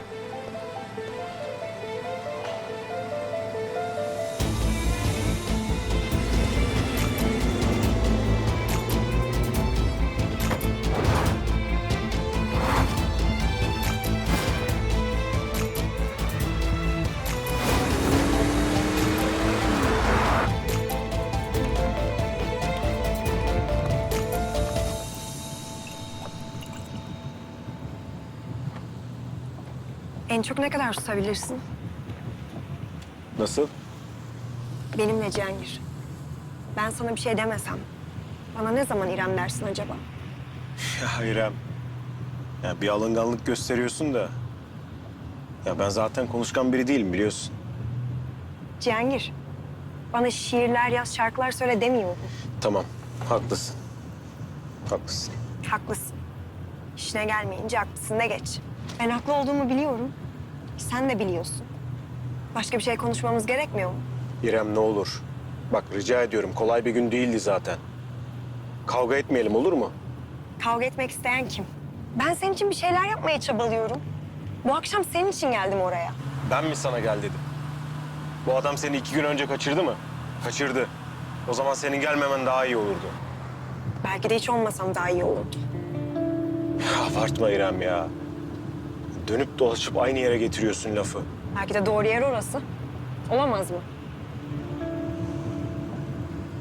Babamı görmeye gitmeni istiyorum. Yok öyle bir şey, gerek yok. Cihangir, normal değil bu. Uykusuzluktan bayıldın. Yakında hayaller görmeye başlarsan hiç şaşmam. En son ne zaman güldüm? Bunu hiç hatırlamıyorum. Sonra gerek yok diyorsun bana. Tamam dersem konu kapanacak. Pazarlık yapmıyorum. Sen ne zaman iyi olursan o zaman kapanacak. O zaman müzik açıyorum. Geçmişimiz var. Yüzde hep açık yaralar. Kimliğe hatırlattın. Fazla parlamış anılar.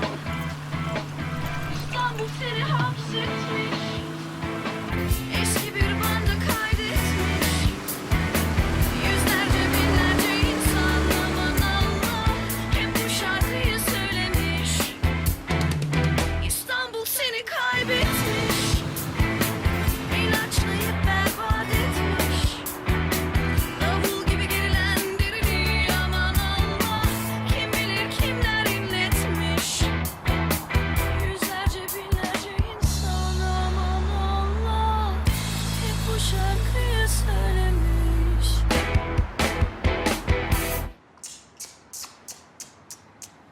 Şu kıyafetlere bak.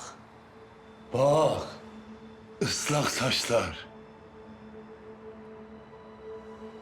Lan. Sen kaşlarını mı alıyorsun lan yoksa? Hı? Lan var ya.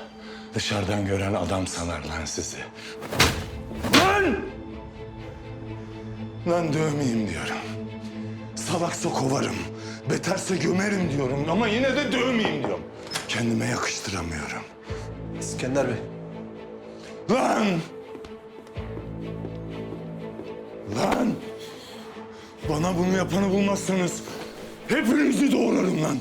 Etinizi bekletirim. Kol bir yerde, bacak bir yerde. Lan! Deyus! Bir cevap ver lan! Kızınız. Ne var lan kızımda?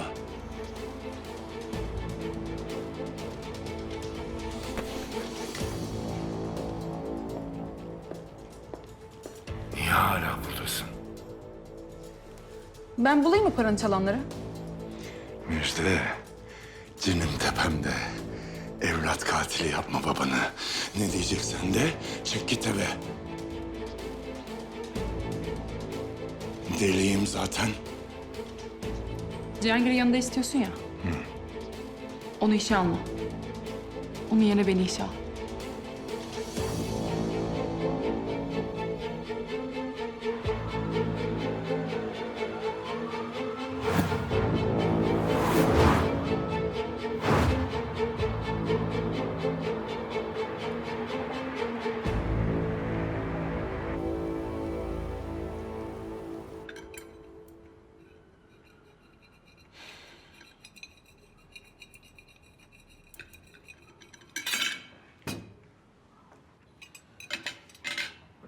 Senden bu kadar kolay vazgeçeceklerini sanmıyorum İlhan.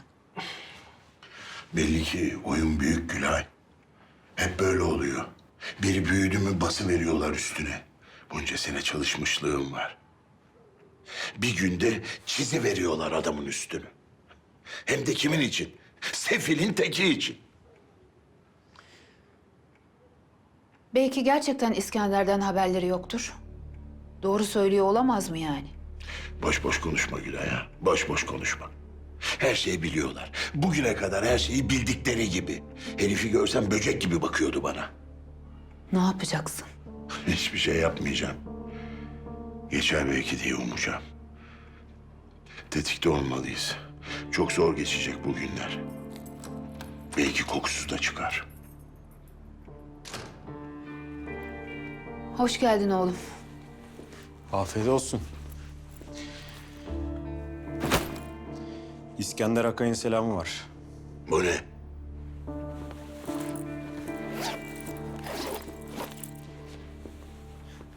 Kuş yemi. Ya Cihangir, ben sana her şeyden uzak dur diyorum. Sen gidip adamın paralarını toparlayıp getiriyorsun. Baba bir şey yapmak zorundaydım. Böyle elimiz kolumuz bağlı oturamayız. Bilmediğim bazı şeyler var Cihangir. Anlat. Bak sen kendi işine bak. Ben de kendi işime bakayım. Bildiğim gibi, alıştığım gibi. Bu işi bugüne kadar nasıl getirdiysem öyle. Baba bu İskender gibi adamların dili değil.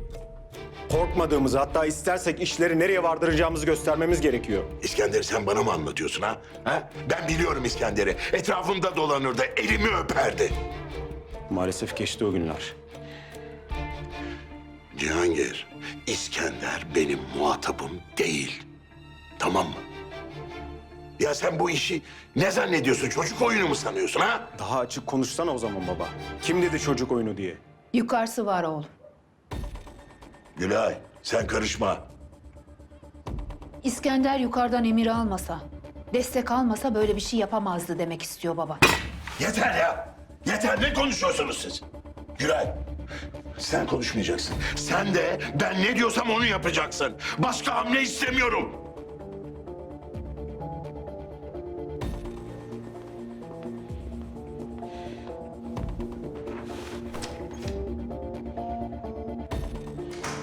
Sinirle saçmalıyorsun İlhan Tepeli. Sen bu çocuğu yanında mı istiyorsun yoksa karşında mı? Ne oldu yani şimdi? Bağırdın, çağırdın. Düzeldi mi her şey?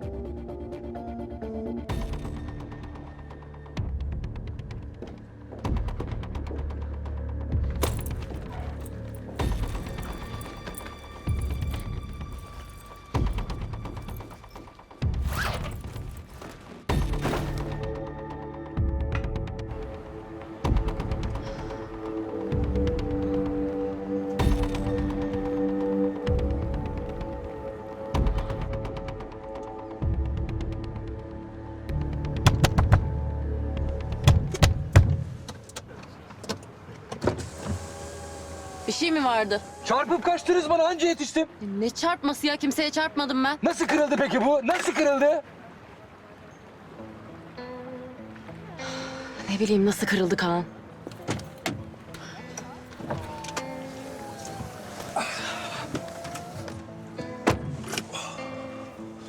Devam edeyim istiyorsun değil mi? İşin gücün makara. Bahar Hanım her şeye gülmüyor. Bu güzel. Kaan sen biraz cıvıksın. Bu kötü. Ciddi bir iş yapıyoruz.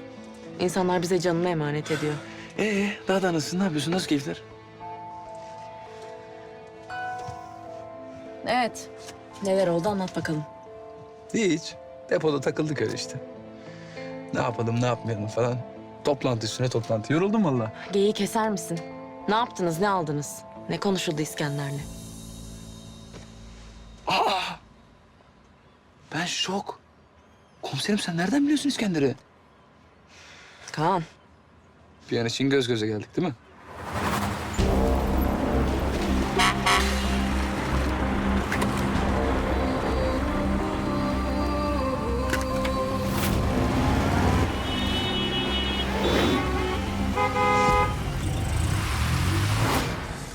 Yalnız helal olsun komiserim. Nasıl yetiştin bana ben inanamadım yani.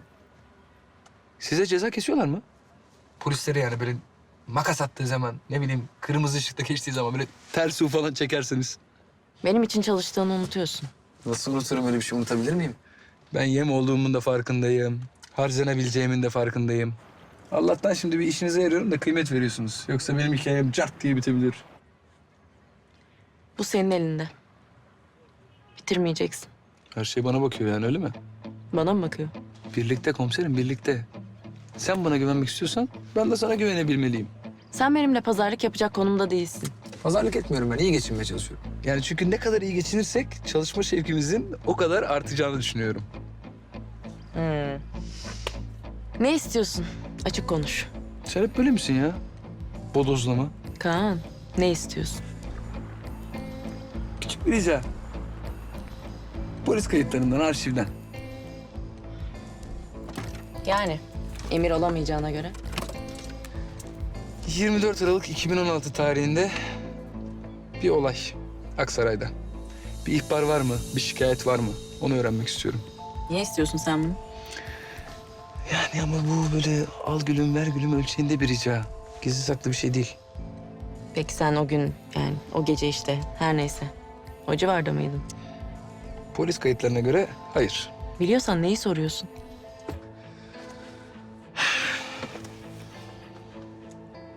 İleride anlatacağım. Söz. Ne kadar ileride? Bana inandığında. Heh bak şöyle bir güldün içerisi aydınlandı.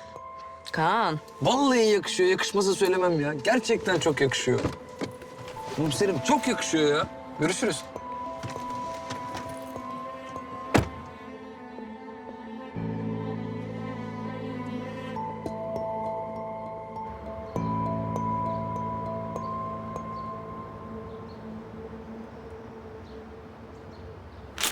Yemin ediyorum bak kendime tutsam, memleketten halamın oğlu gelse ancak bu kadar olur. Bu çevrede, bu emsalde, bu fiyata yok yani. Hadi bir şey olsa ararım ben seni hadi. Tamam abi, emin olur ne demek? Ha. Ben kaçtım o zaman. Post palavra hadi yürü ya. Anne ne bulaşığı ya bırak makine var. Gel bak çay demlenmiş gel. Sen koy çayları, geliyorum. Keşke hiç girmeseydik biz bu işe. Vallahi hata mı yaptık diye düşünürken gerim geriliyorum. Vallahi seçme şansım olsaydı hata mı yaptık derdim ama... girdik artık bir yola. Sen düşünme bunları. Ya düşünme. Düşünme. Sen gel de düşünme. Ama neyse yine de şükrediyorum. Bak hapisten çıktın. Pek hapisten çıkmış gibi hissetmiyorum kendimi ama... Ya, niye? Niye? Fena mı oldu oğlum? Ha? Bak fena mı oldu? Bak ne güzel dışarıda da görüşüyoruz, çay içiyoruz, sohbet ediyoruz göz göze. Değil mi? Ne güzel oldu. Doğru.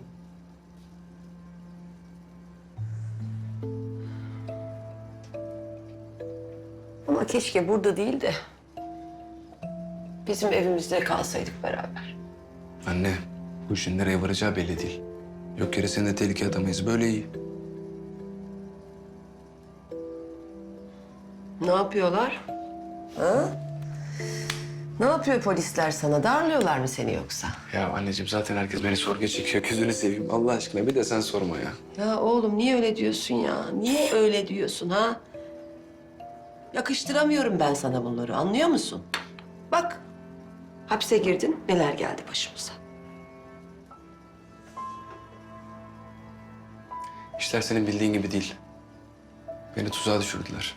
Ben sana dedim, sana da dedim, başkalarına da dedim. Benim oğlumun dedim, soygunla moygunla işi olmaz, günahsız benim oğlum dedim. Kim tuzak kurdu oğlum sana?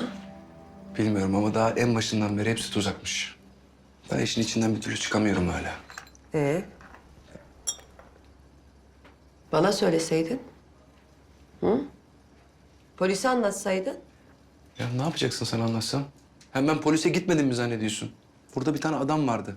Bana yardım edecekti. Beni aradı gel sana her şeyi anlatayım dedi. Aynı gün herifi öldürdüler. Beni de kolumdan tutup hapse attılar. O zaman mahkemede niye sustun? Bana bir söyle bakalım sen. Ya öldürülen adam yok ki ortada. Ben öyle yalan dolan konuşuyorum oldu. Söyleseydin bana. Ben hapisteyken ne yapacaktın sen bir başına? Ama benim kafamdaydı. Bir çıkayım dışarı da şunların hepsini ipe dizeyim. Polise anlattın mı peki? Ya ortada ceset yok, katil yok. Benim dışında şahit yok. Bana yardım eden polis bile yok. Polise ben ne anlatacağım? Ah be oğlum. Biz kime ne yaptık oğlum? Ha? Kime ne yaptık biz? Sen kime ne düşmanlık ettin? Bilmiyorum ama öğreneceğim. O DVD'yi bana kim gönderdi? Neden bunca yıl ortada yoktu? Niye şimdi ortaya çıktı? Hepsini öğreneceğim. Dostumu, düşmanımı tek tek tanıyacağım.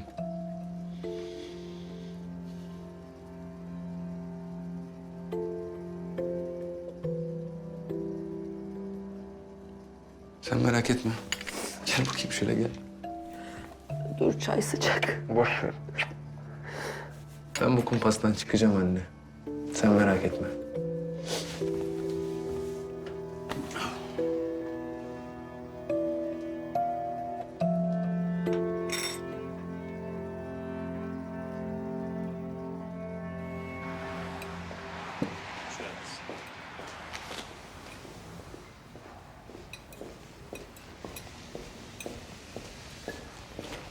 Günaydın baba. Günaydın kızım.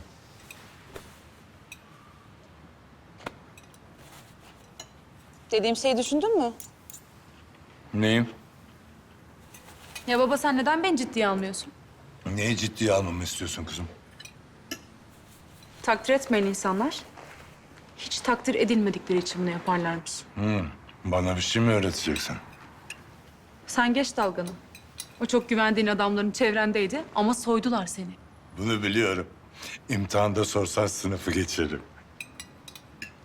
Ben sana nasıl soyulduğunu anlatsam peki? Bana ne dersin?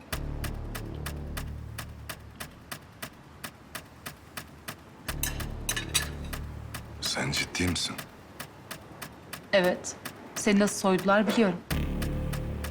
Kim soydu beni? Cihangir. Senin adamların avil avil etrafta gezinirken karşında oturan Cihangir soydu soğanla çevirdi seni. Alengirli anlatma Müjde. Nasıl yaptı bunu? Kure gibi bir adamın içeri soktu. O paraları alıp içeride muhtemelen çatıya bir yere sakladı.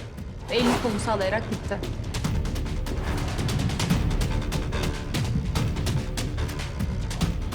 Sonra o sofranda lokmanı paylaştığın Cihangir'in adamı. Adem. Ha işte o. Badem gözlerinin içine baka baka bir şekilde dışarı çıkıp çatıdan aldılar parayı. Sen nereden biliyorsun bunları? Ben olsam öyle yapardım. Babanı soyardın yani. Keşke sen de benim gibi onların gözlerinin içine bakabilseydin baba. Böyle güzel güzel yiyip içip kalktılar masadan. Cihangir yapmışsa evet. Böyle yapmıştır. Ne diyorsun? Sen neden bunları bana böyle geç anlatıyorsun? Hı? Masadasın. Fır bakıyorlardı da bana niye sinyal çakmadın? Babanın kandırılması hoşuna mı gitti? O parayı yerine koyamazsan bana ne yaparlar sen biliyor musun? Ben mi haksız oldum yani? Ne yapaydım? Teşekkür mü edeydim? Baba beni yakınında tut. Ya bırak gözün kulağın olayım. Göremiyorsun işte. Göremiyorum.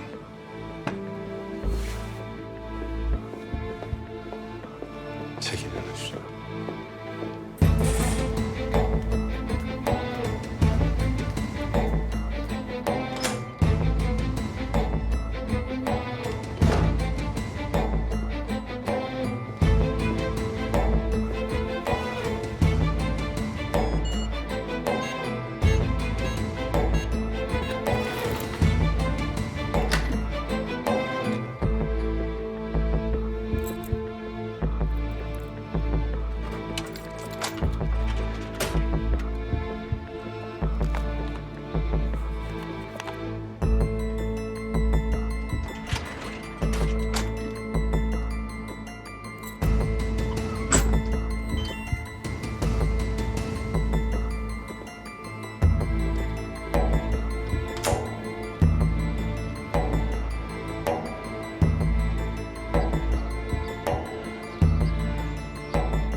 Papatya çayı uykusuzluğa iyi geliyormuş.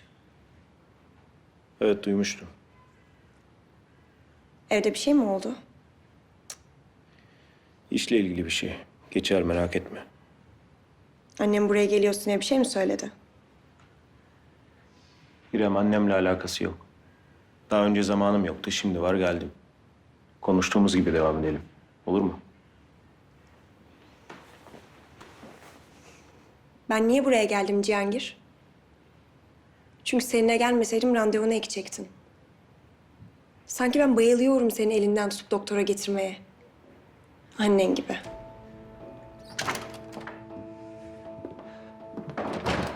Merhaba Cihangir. Merhaba. Hoş geldin. Hoş bulduk. Ne yaptınız kızım? İyi baba, ben de Cihangir'e eşlik edeyim dedim. Hem seni görmüş olurum diye. İyi yaptın kızım. Geçelim mi Cihangir? Senin pek vaktin yoktur.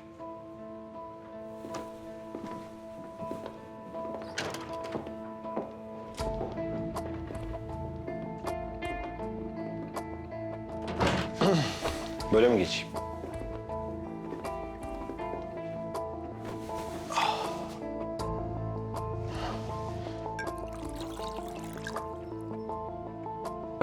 Teşekkür ederim.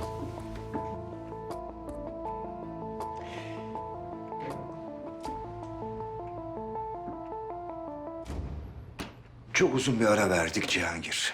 Seninle açık konuşacağım. Önceden doktorundum. Sen de benim hastamdın. Ama şimdi damatım olacaksın. Seninle mahrem olan konular konuşuyoruz. Bu ilişkinin sağlıklı yürümesi adına seni başka bir doktora devretmem, en azından bunu sana önermem gerekiyor.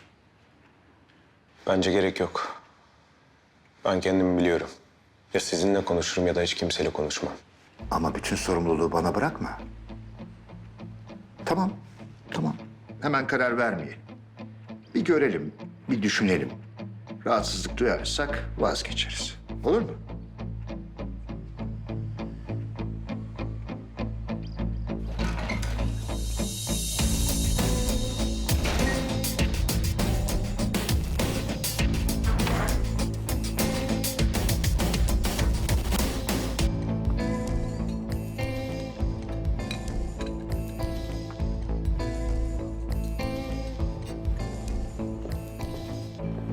Bana bir paça şey ettir.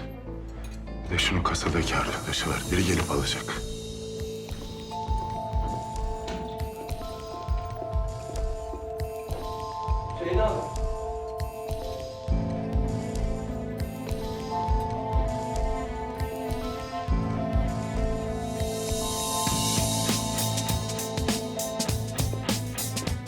Bana bir ekmek lazım. O da bu yemekte lazım efendi.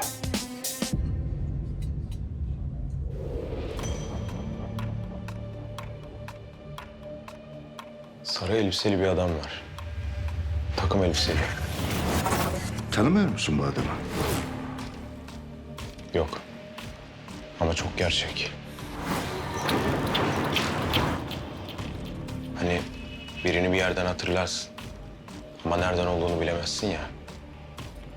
Olmuş bir şeyi hatırlıyor gibiyim. Arada eksik parçalar var. İşte onları bilsem, rüyamda görsem büyük resim tamamlanacak. Benim de büyük bir derdim çözülecek gibi. Yani öyle hissediyorum. Rahatsız mı ediyor bu adam seni? Onu öldürdüğümü söylüyor.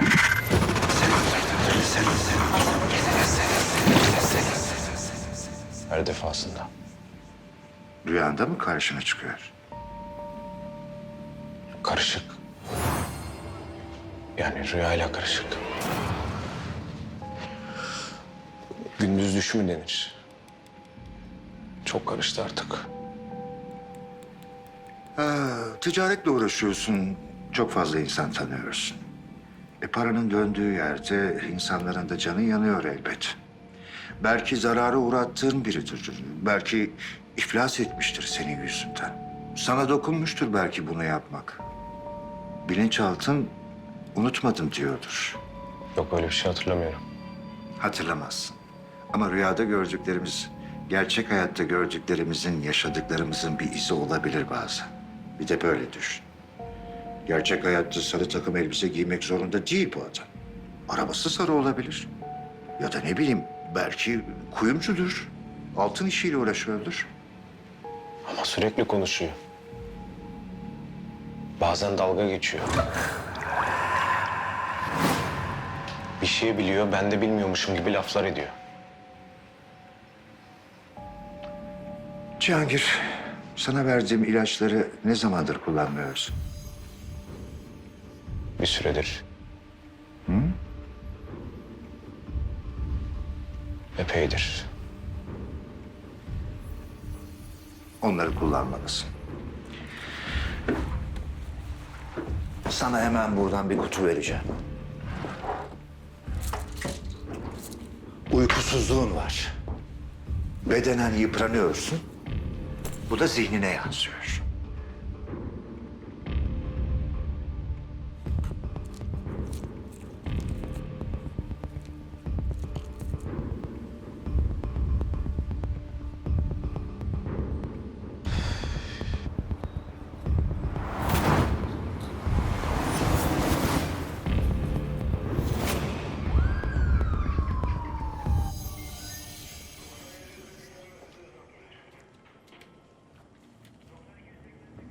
Sebep söylemedi öyle mi? O gün o muhit. Neden onun için önemli bilmiyoruz yani. Yok, bilmiyoruz. Ama bilgi bizde. Yani Kaan'ın eli mahkum. O bir şey söyleyene kadar biz bu bilgileri ona vermeyebiliriz. Yok. Öyle yapmayalım. Madem bir adım attı, bizden yardım istedi. Biz de karşılık verelim. Kime gideceğini, gücün kimde olduğunu yardım istediği zaman bilsin. Zaten öyle bir çocuk değil. Muhakkak kendini borçlu hissedecektir. Amirim, ama bu şekilde bu bilgileri bir hiç karşılığında veriyormuşuz gibi geliyor bana. Hiç karşılığında değil, öyle düşünme. Dosyayı hemen verme. Biraz zorla. Israrcı ve meraklı görünme. Ama soracağını da sor. Hatta başka bir şey isterse onu da verelim. Bakalım bu Kaan bizi nereye götürecek. İşkillenmesini istiyorum, anladın mı? Rahat çalışsın, rahat olsun. Hı?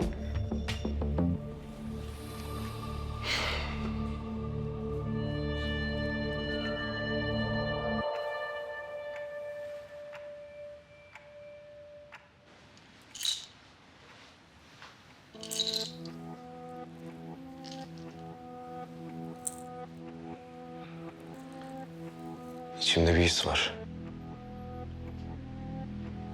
Bir şey olmuş ama yarım kalmış gibi. Hatırlasam düzelecekmiş gibi.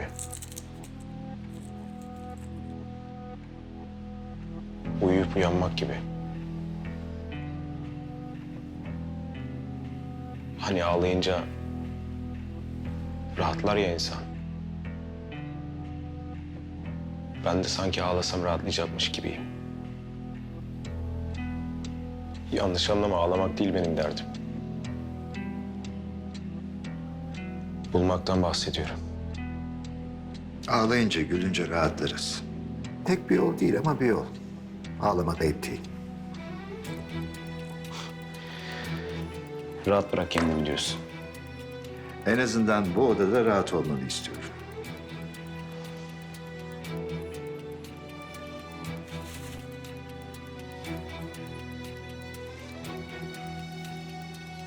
Gözyaşı şişesi diye bir şey vardı değil mi?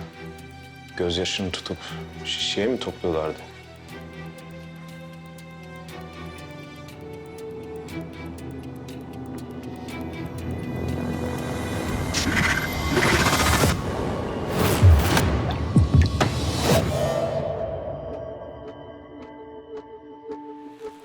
Ne oldu Cihangir? Ha? Ne oldu? Yok bir şey. Bir şey hatırladım da. Devam edelim mi?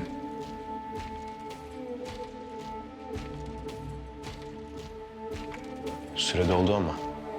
Uzatabiliriz. Her zaman görüşmüyoruz. Eğer konuşmaya ihtiyacın varsa Kurallara bağlı kalalım. Teşekkür ederim. ilaçlarını almayı unutma.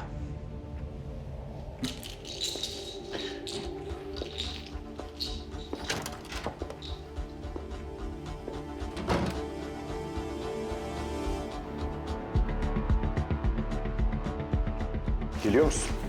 Babamla yemek yeriz diye düşünmüştüm. İşler var, gümrükte mallar falan. Siz yiyin baba kız. Peki, serbest. Teşekkür ederim canım.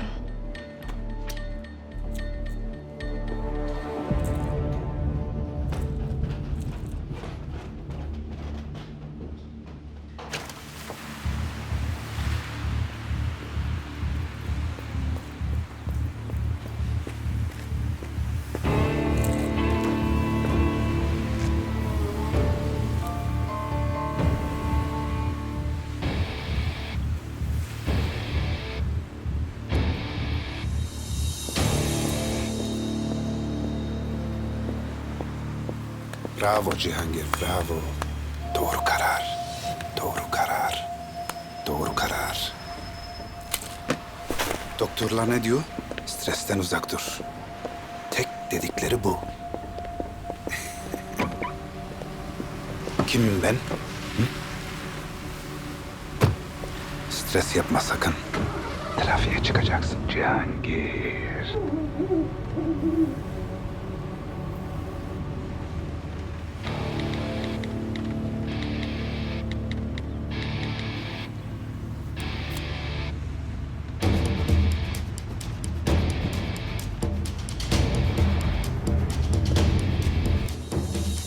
Ulan illa çorba içirecekler.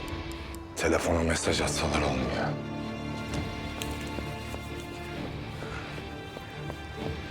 Gel buraya gel. Benim özel bir işim var. Ben buradan tek devam edeceğim. La oğlum bakmasana benimle. Ver anahtarı.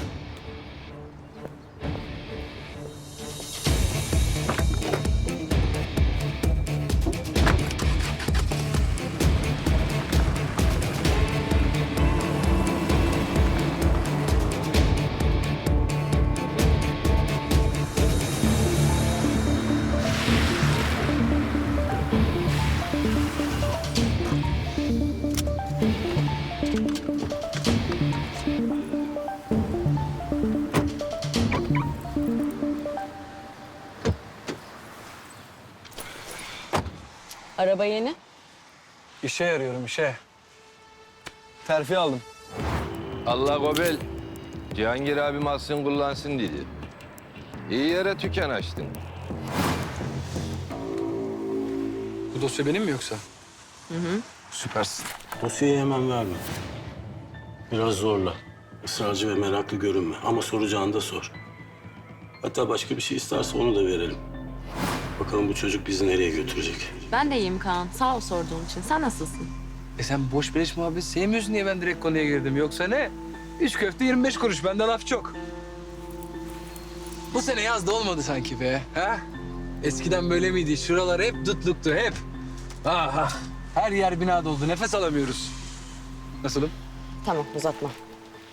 Evet. İlk önce bu dosyayı neden istediğini söyleyeceksin bana. Öyle ileride yok. Unut onu. Şimdi konuşalım. Ben de sana yardım edeyim. Hani birbirimize güvenecektik bundan sonra? Sana güveniyorum ki emniyetten dosya getiriyorum değil mi? Sen de bana güveneceksin Kaan. Neymiş şu mesele anlatacaksın. Kendim bir anlasam sana da anlatacağım da çözemiyorum. Tamam. Ortak sayılırız. Yardımcı olayım. Şöyle yapalım. Ben bu konuyla ilgili bir iki adım atayım. Bilgileri toplayayım, sonra sana getireyim, beraber ilerleyelim. İyi tamam. Al. Çok çabuk oldu ya. Ben şok. Verdiğin tarih ve yerle ilgili ifadeler, şikayetler falan var burada. Yani eğer bana daha net bir bilgi verseydin, ben de sana daha net şeyler getirebilirdim. Yok, mühim değil. Bu yeter de. Bu nedir? Bir olayla ilgili ifade vermiş bu vatandaş. Ama geri çekmiş ifadesini. O yüzden kayda bir şey işlenmemiş. Yani yanlış anlaşılma falan, boş bir iş olabilir. Oluyor böyle. Sabah komşusuna kızıyor, şikayet ediyor, ifade veriyor. Öğlen pişman oluyor, geri çekiyor. Çok var böylesi. Anladım. Önemli bir şey değil yani. Yani öyle olsa daha çok bilgi olurdu. Peki tamam. Sağ ol. Buldun mu istediğini? Bakmadın mı içine?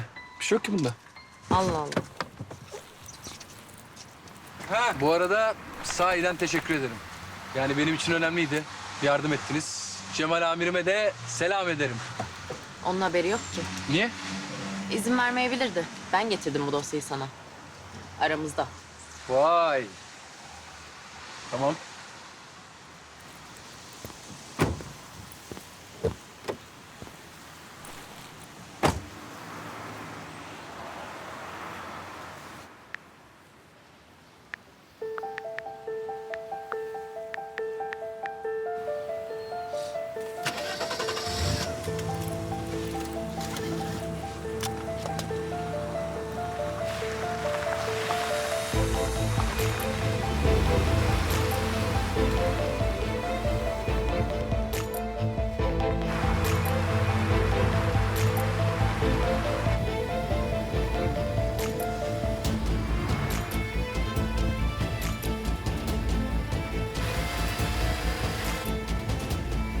Hiç vazgeçmeyeceksin değil mi? Bari bin yanıma da benzin yakmayalım.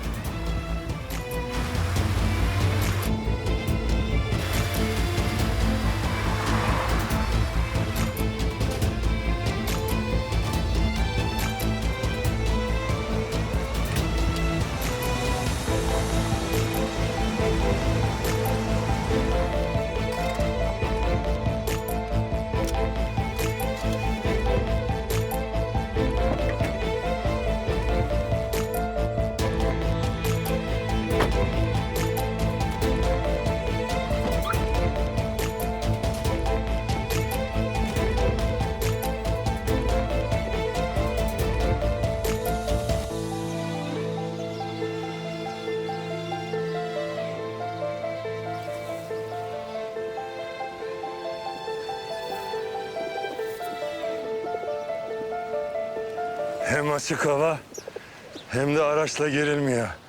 Güzel yermiş Vekil Arş Bey. Bacaklarım açıldı. Biz dört duvar arasında duruyoruz. Bir yerden bir yere ancak vasıta. Niye geldin İskender? İşini yapsana. Bir aksilik oldu. Ödemem aksadı. Farkındayım.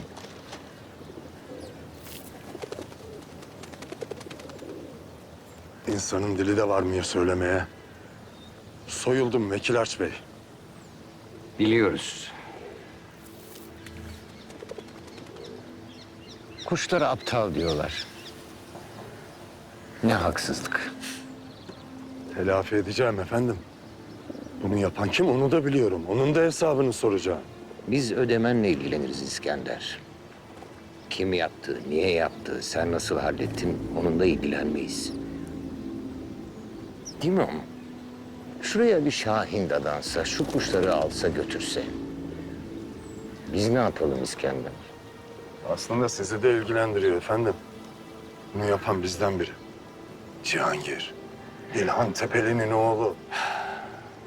Onu da biliyoruz. Sizin bilginiz dahilinde yapılan bir eylemse işler değişir. Bana bir ceza mı kesiliyor yoksa?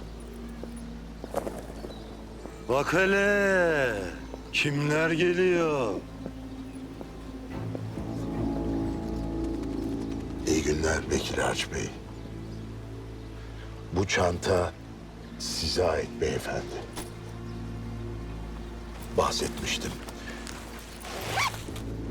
İskender'le aramızda bir anlaşmazlık oldu. Ama çözülmeyecek bir şey değil.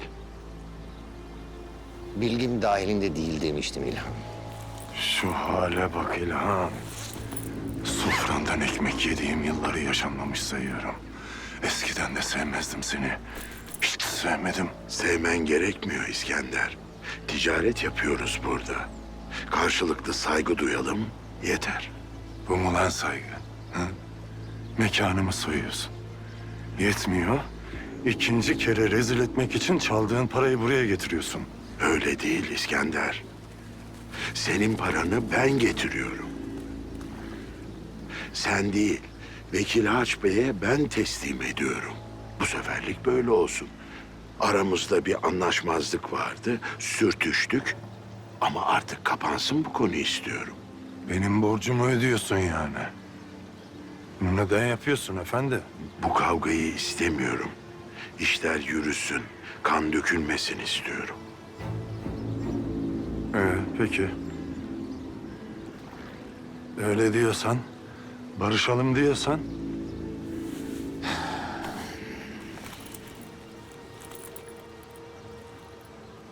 İlhan bu parayı senden almış bana getirmiş İskender. Sen ne yapmıştın? Parayı kaybetmiştin. Senin paran değil benim paramdı kaybettiğin. O yüzden yine de bana borcunu ödeyeceksin. Vekil Arş Bey, ben bunu bir barış işareti... Ne dedim ben? Dedim ki ilgilenmiyoruz kavganızla. İster barışın ister dövüşün. Cehaletin bir bedeli olacak. Biz kazanıyoruz, siz kaybediyorsunuz. İskender, borcumu en kısa zamanda bekliyorum. Elbette Bektaş Bey. İlhan, dikkat et kendine.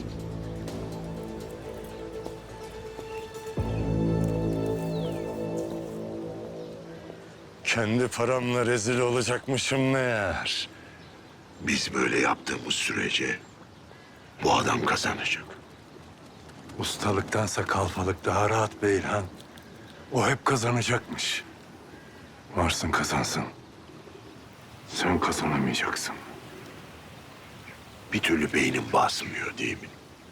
İlla çuldan çaputtan olalım istiyorsun. Bu kavga devam etsin istiyorsun. Ben de bunu anlamıyorum. Neden kazanamayacak mısın biliyor musun İlhan? Çünkü bitiksin. Oğlun aslan gibi çarpmış beni. Getirmiş parayı ayağının dibine sermiş. Sen 3,5 atıp buraya yaltaklanmaya geliyorsun. Hadi düştün de bu kadar mı düştün? Korkudan tiril tiril titriyorsun.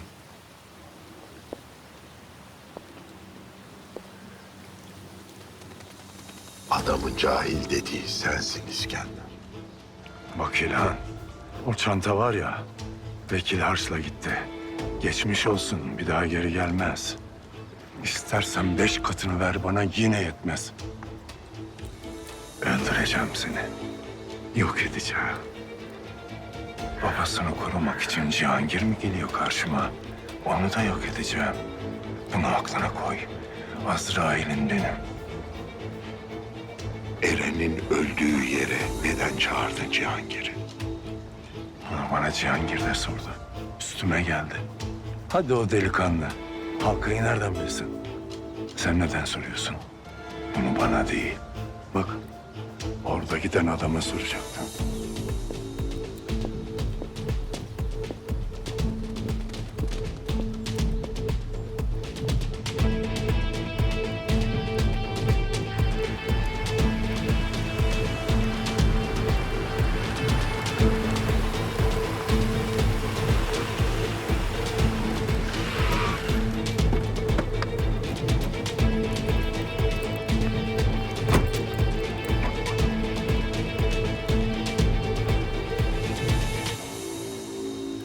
Doktor amca.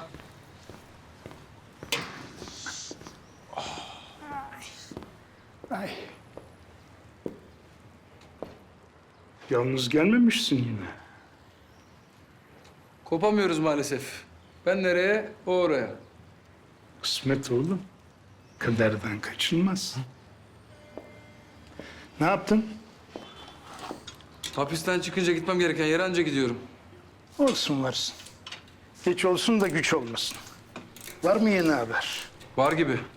Olay günü biri polise ifade vermiş. Sonra da ifadesini geri çekmiş.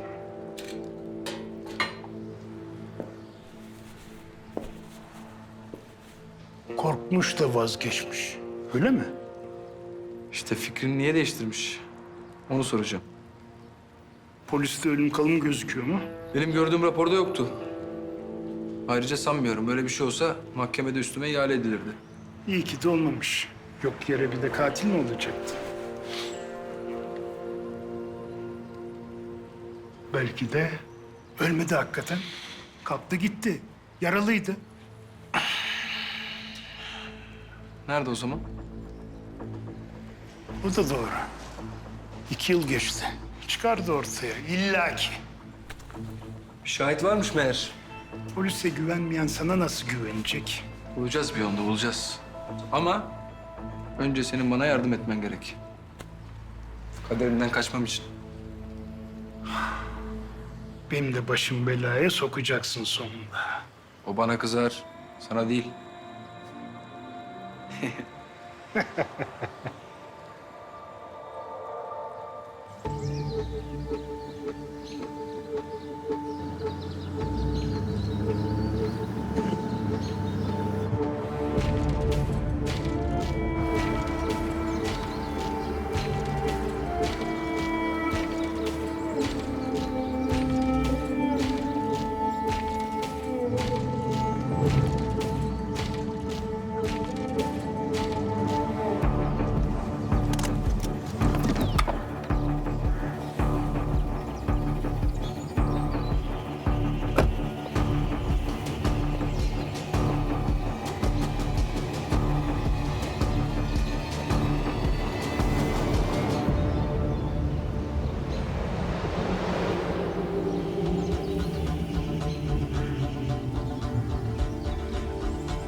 Abicim, neredesin sen ya?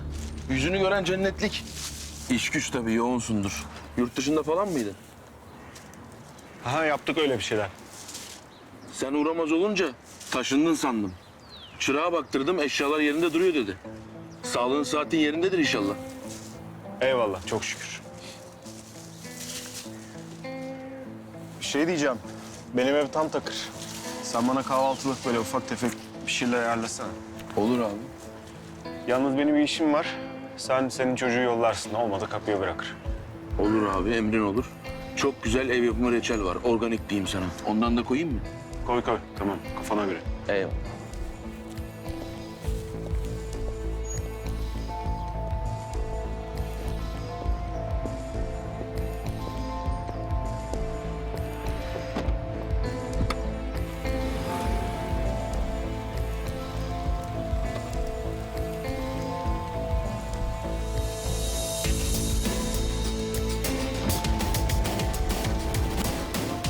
Arkadaşım bu 2 oldu. Bunu unutmam, haberin olsun.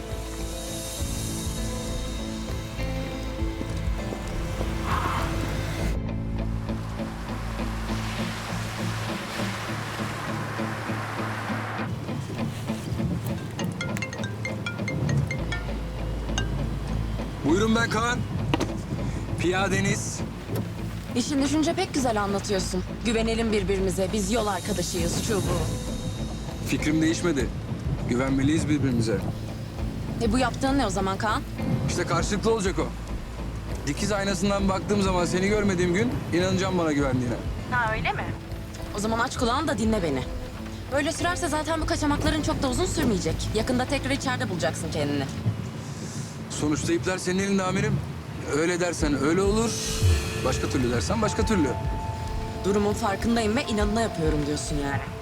İyi, keyfin bilir. Madem öyle, ödersin bedelini.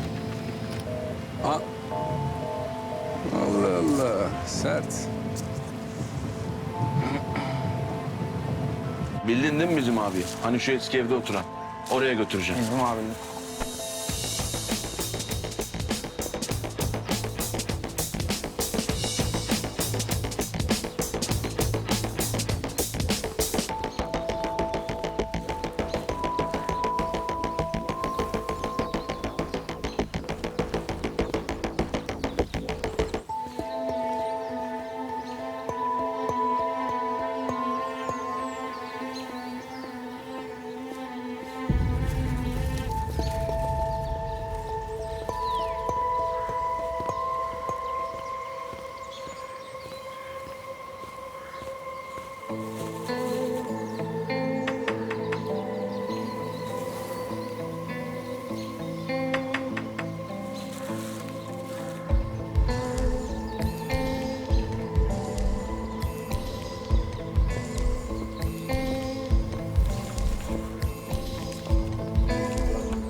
Uyandın mı Cihangir? Bir ışık yandı mı? Yoksa hiç ışık yok mu? Ay ay vay belim. Ay başıma.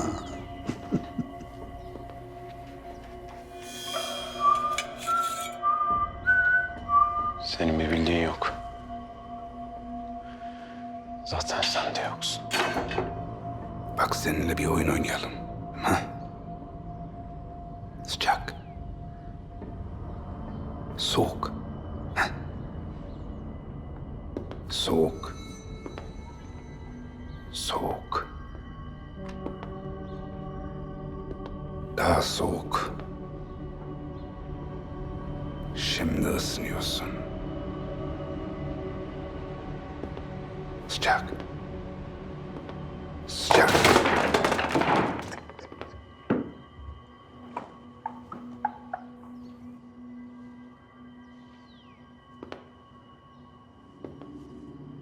Yakındasın.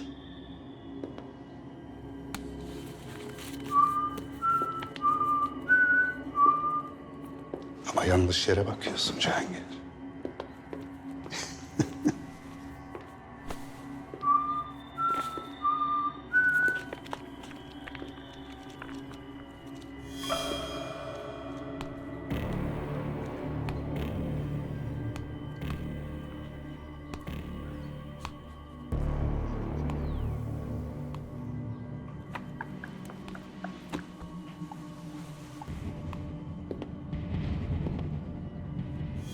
Yanıyorsun Cihangir.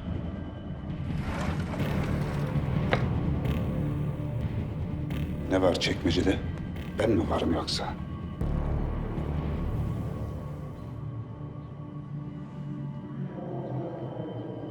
Bak nasıl da buldun.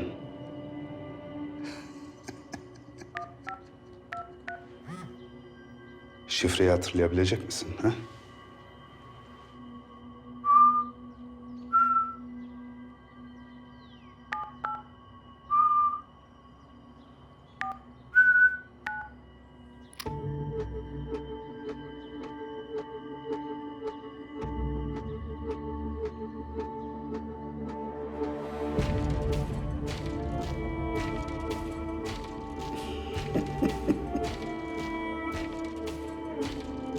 Nasıl çıkmışım? Sen mi çekmişsin?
Olacak galiba Cihangir.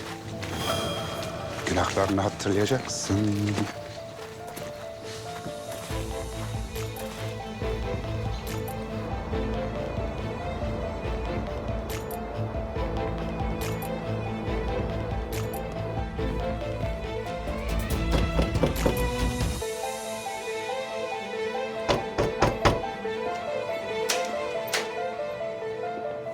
Buyur.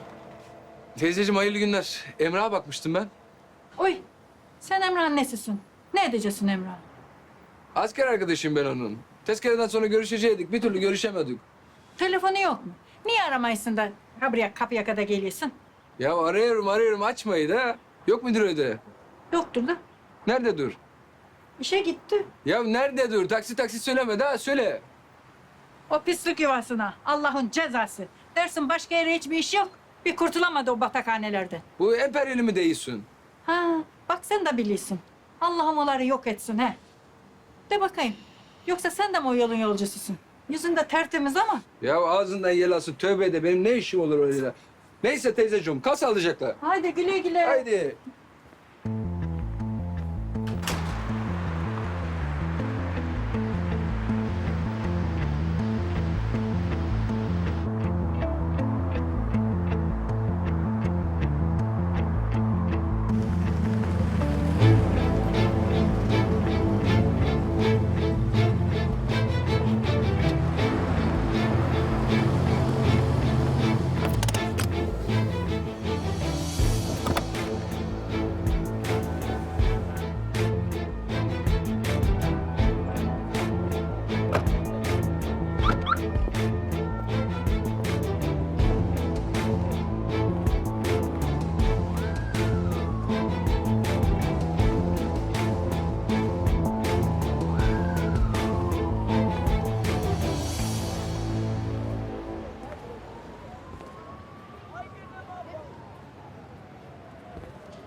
Karadır kaşların ferman yazdırır. Bu aşk beni diyar diyar gezdirir. Karadır kaşların ferman yazdırır. Buyur abi. Bu aşk Merhaba. beni diyar diyar gezdirir. Güzel bir yapsana. Şöyle sahneye yakın alayım abi. Yaramı sarmaya yelken Eyvallah. gelsin. Lokman hekim gelse yaramı Ne getireyim abime? Kafana göre bir şeyler ver.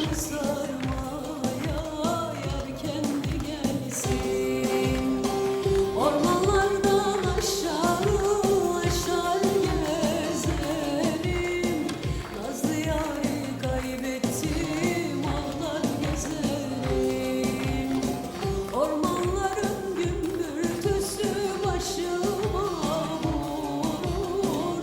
Nazlı yâri hayali karşımda olur.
Tam buradaydı bak. Az kaldı Cihangir. Ha gayret. Buldun beni. Ha gayret. Buldun beni. Buldun beni. Buldun beni.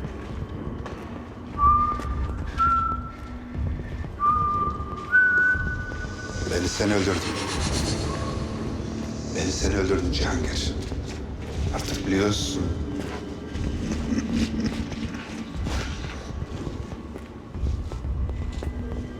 Peki beni niye öldürdün? Peki beni niye öldürdün? Hı?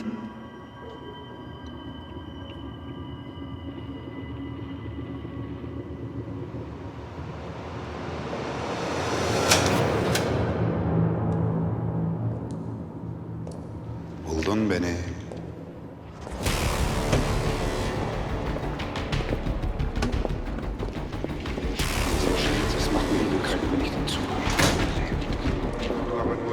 Aber du das missverstehst du kein Wort. Das ist eine Wahl. Furie, Grazie. Sie liebt mich. Allen Weibern nichtsdestotrotz. Kenne die heilig will, kann sie ihren Kampf. Nicht in Liebe kann sie mich umfangen. Was sie liebt, was kann ich ruhig. Was ist, dass ich allen Weibern mir widersteht, das macht mich übel, wenn ich den Zug deine Lippen sehe. Das verstehst du kein Wort. Wahre Weib, halb Furie, halb Graz. Sie liebt mich um allen Weibern.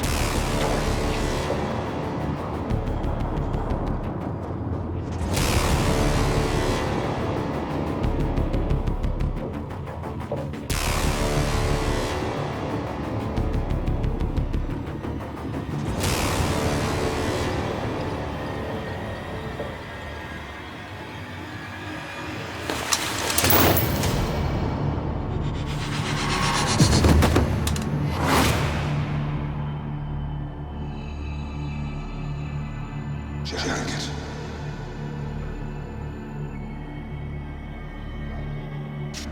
Artık biliyorsun.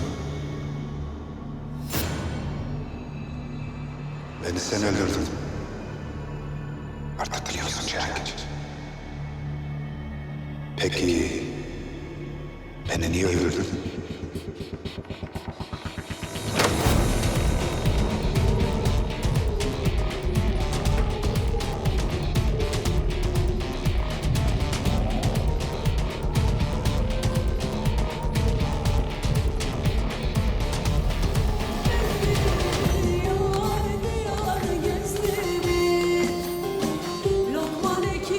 Hoş geldin abi. Şöyle loca alayım seni. Kardeş Emrah var burada çalışan. Onu göreceğim. Çalışıyor Emrah. Ne yapacaksın onu? Borcum vardı. Üstümde kalmasın onu vereceğim. Sana borç verdi. Hadi yahu. Bu ne balacaklısı arar, sorar, kovalar. Aa mutfağa girdi abi gördün mü bak. Eyvallah.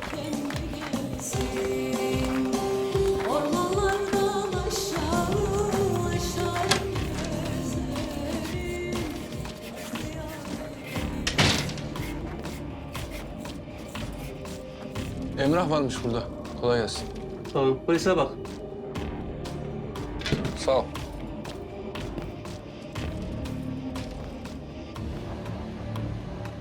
Emrah sen misin? Gelsene bir konuşalım seninle.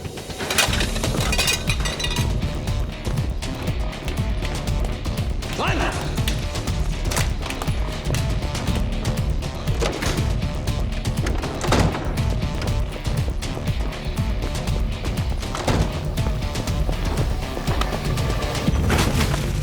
Lan! Ne kaçıyorsun lan benden? Abi bırak başımı belaya sokma beni. Oğlum başım belada zaten lan. Bela benim. Bana bak. Polise gitmişsin lan şurada olanları anlatmışsın. Sonra ifadeni değiştirmişsin.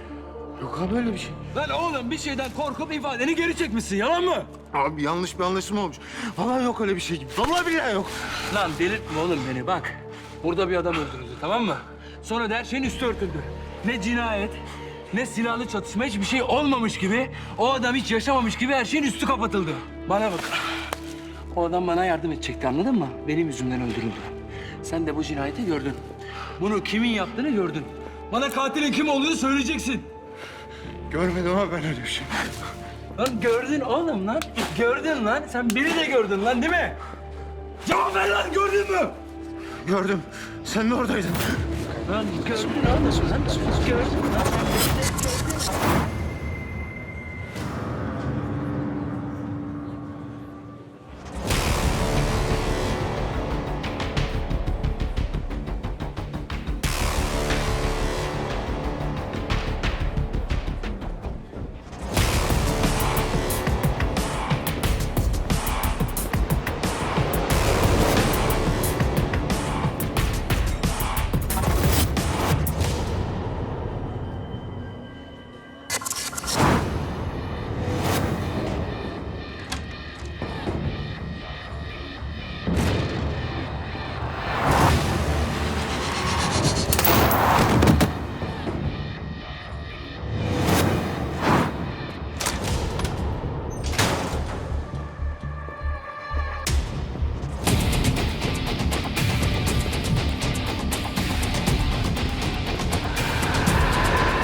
Gördüm. Sen de oradaydın. Demek katilin kim olduğunu biliyorsun. Katilin kim olduğunu söyleyeceksin.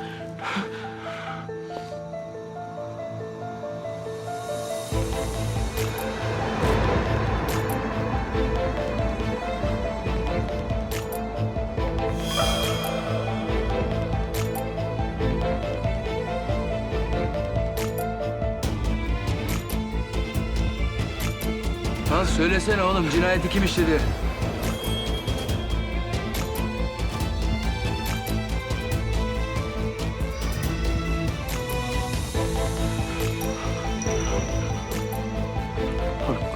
Kurban olayım kıymayayım ben. Oğlum soruma cevap ver, kafana sıkarım seni. Söyle lan!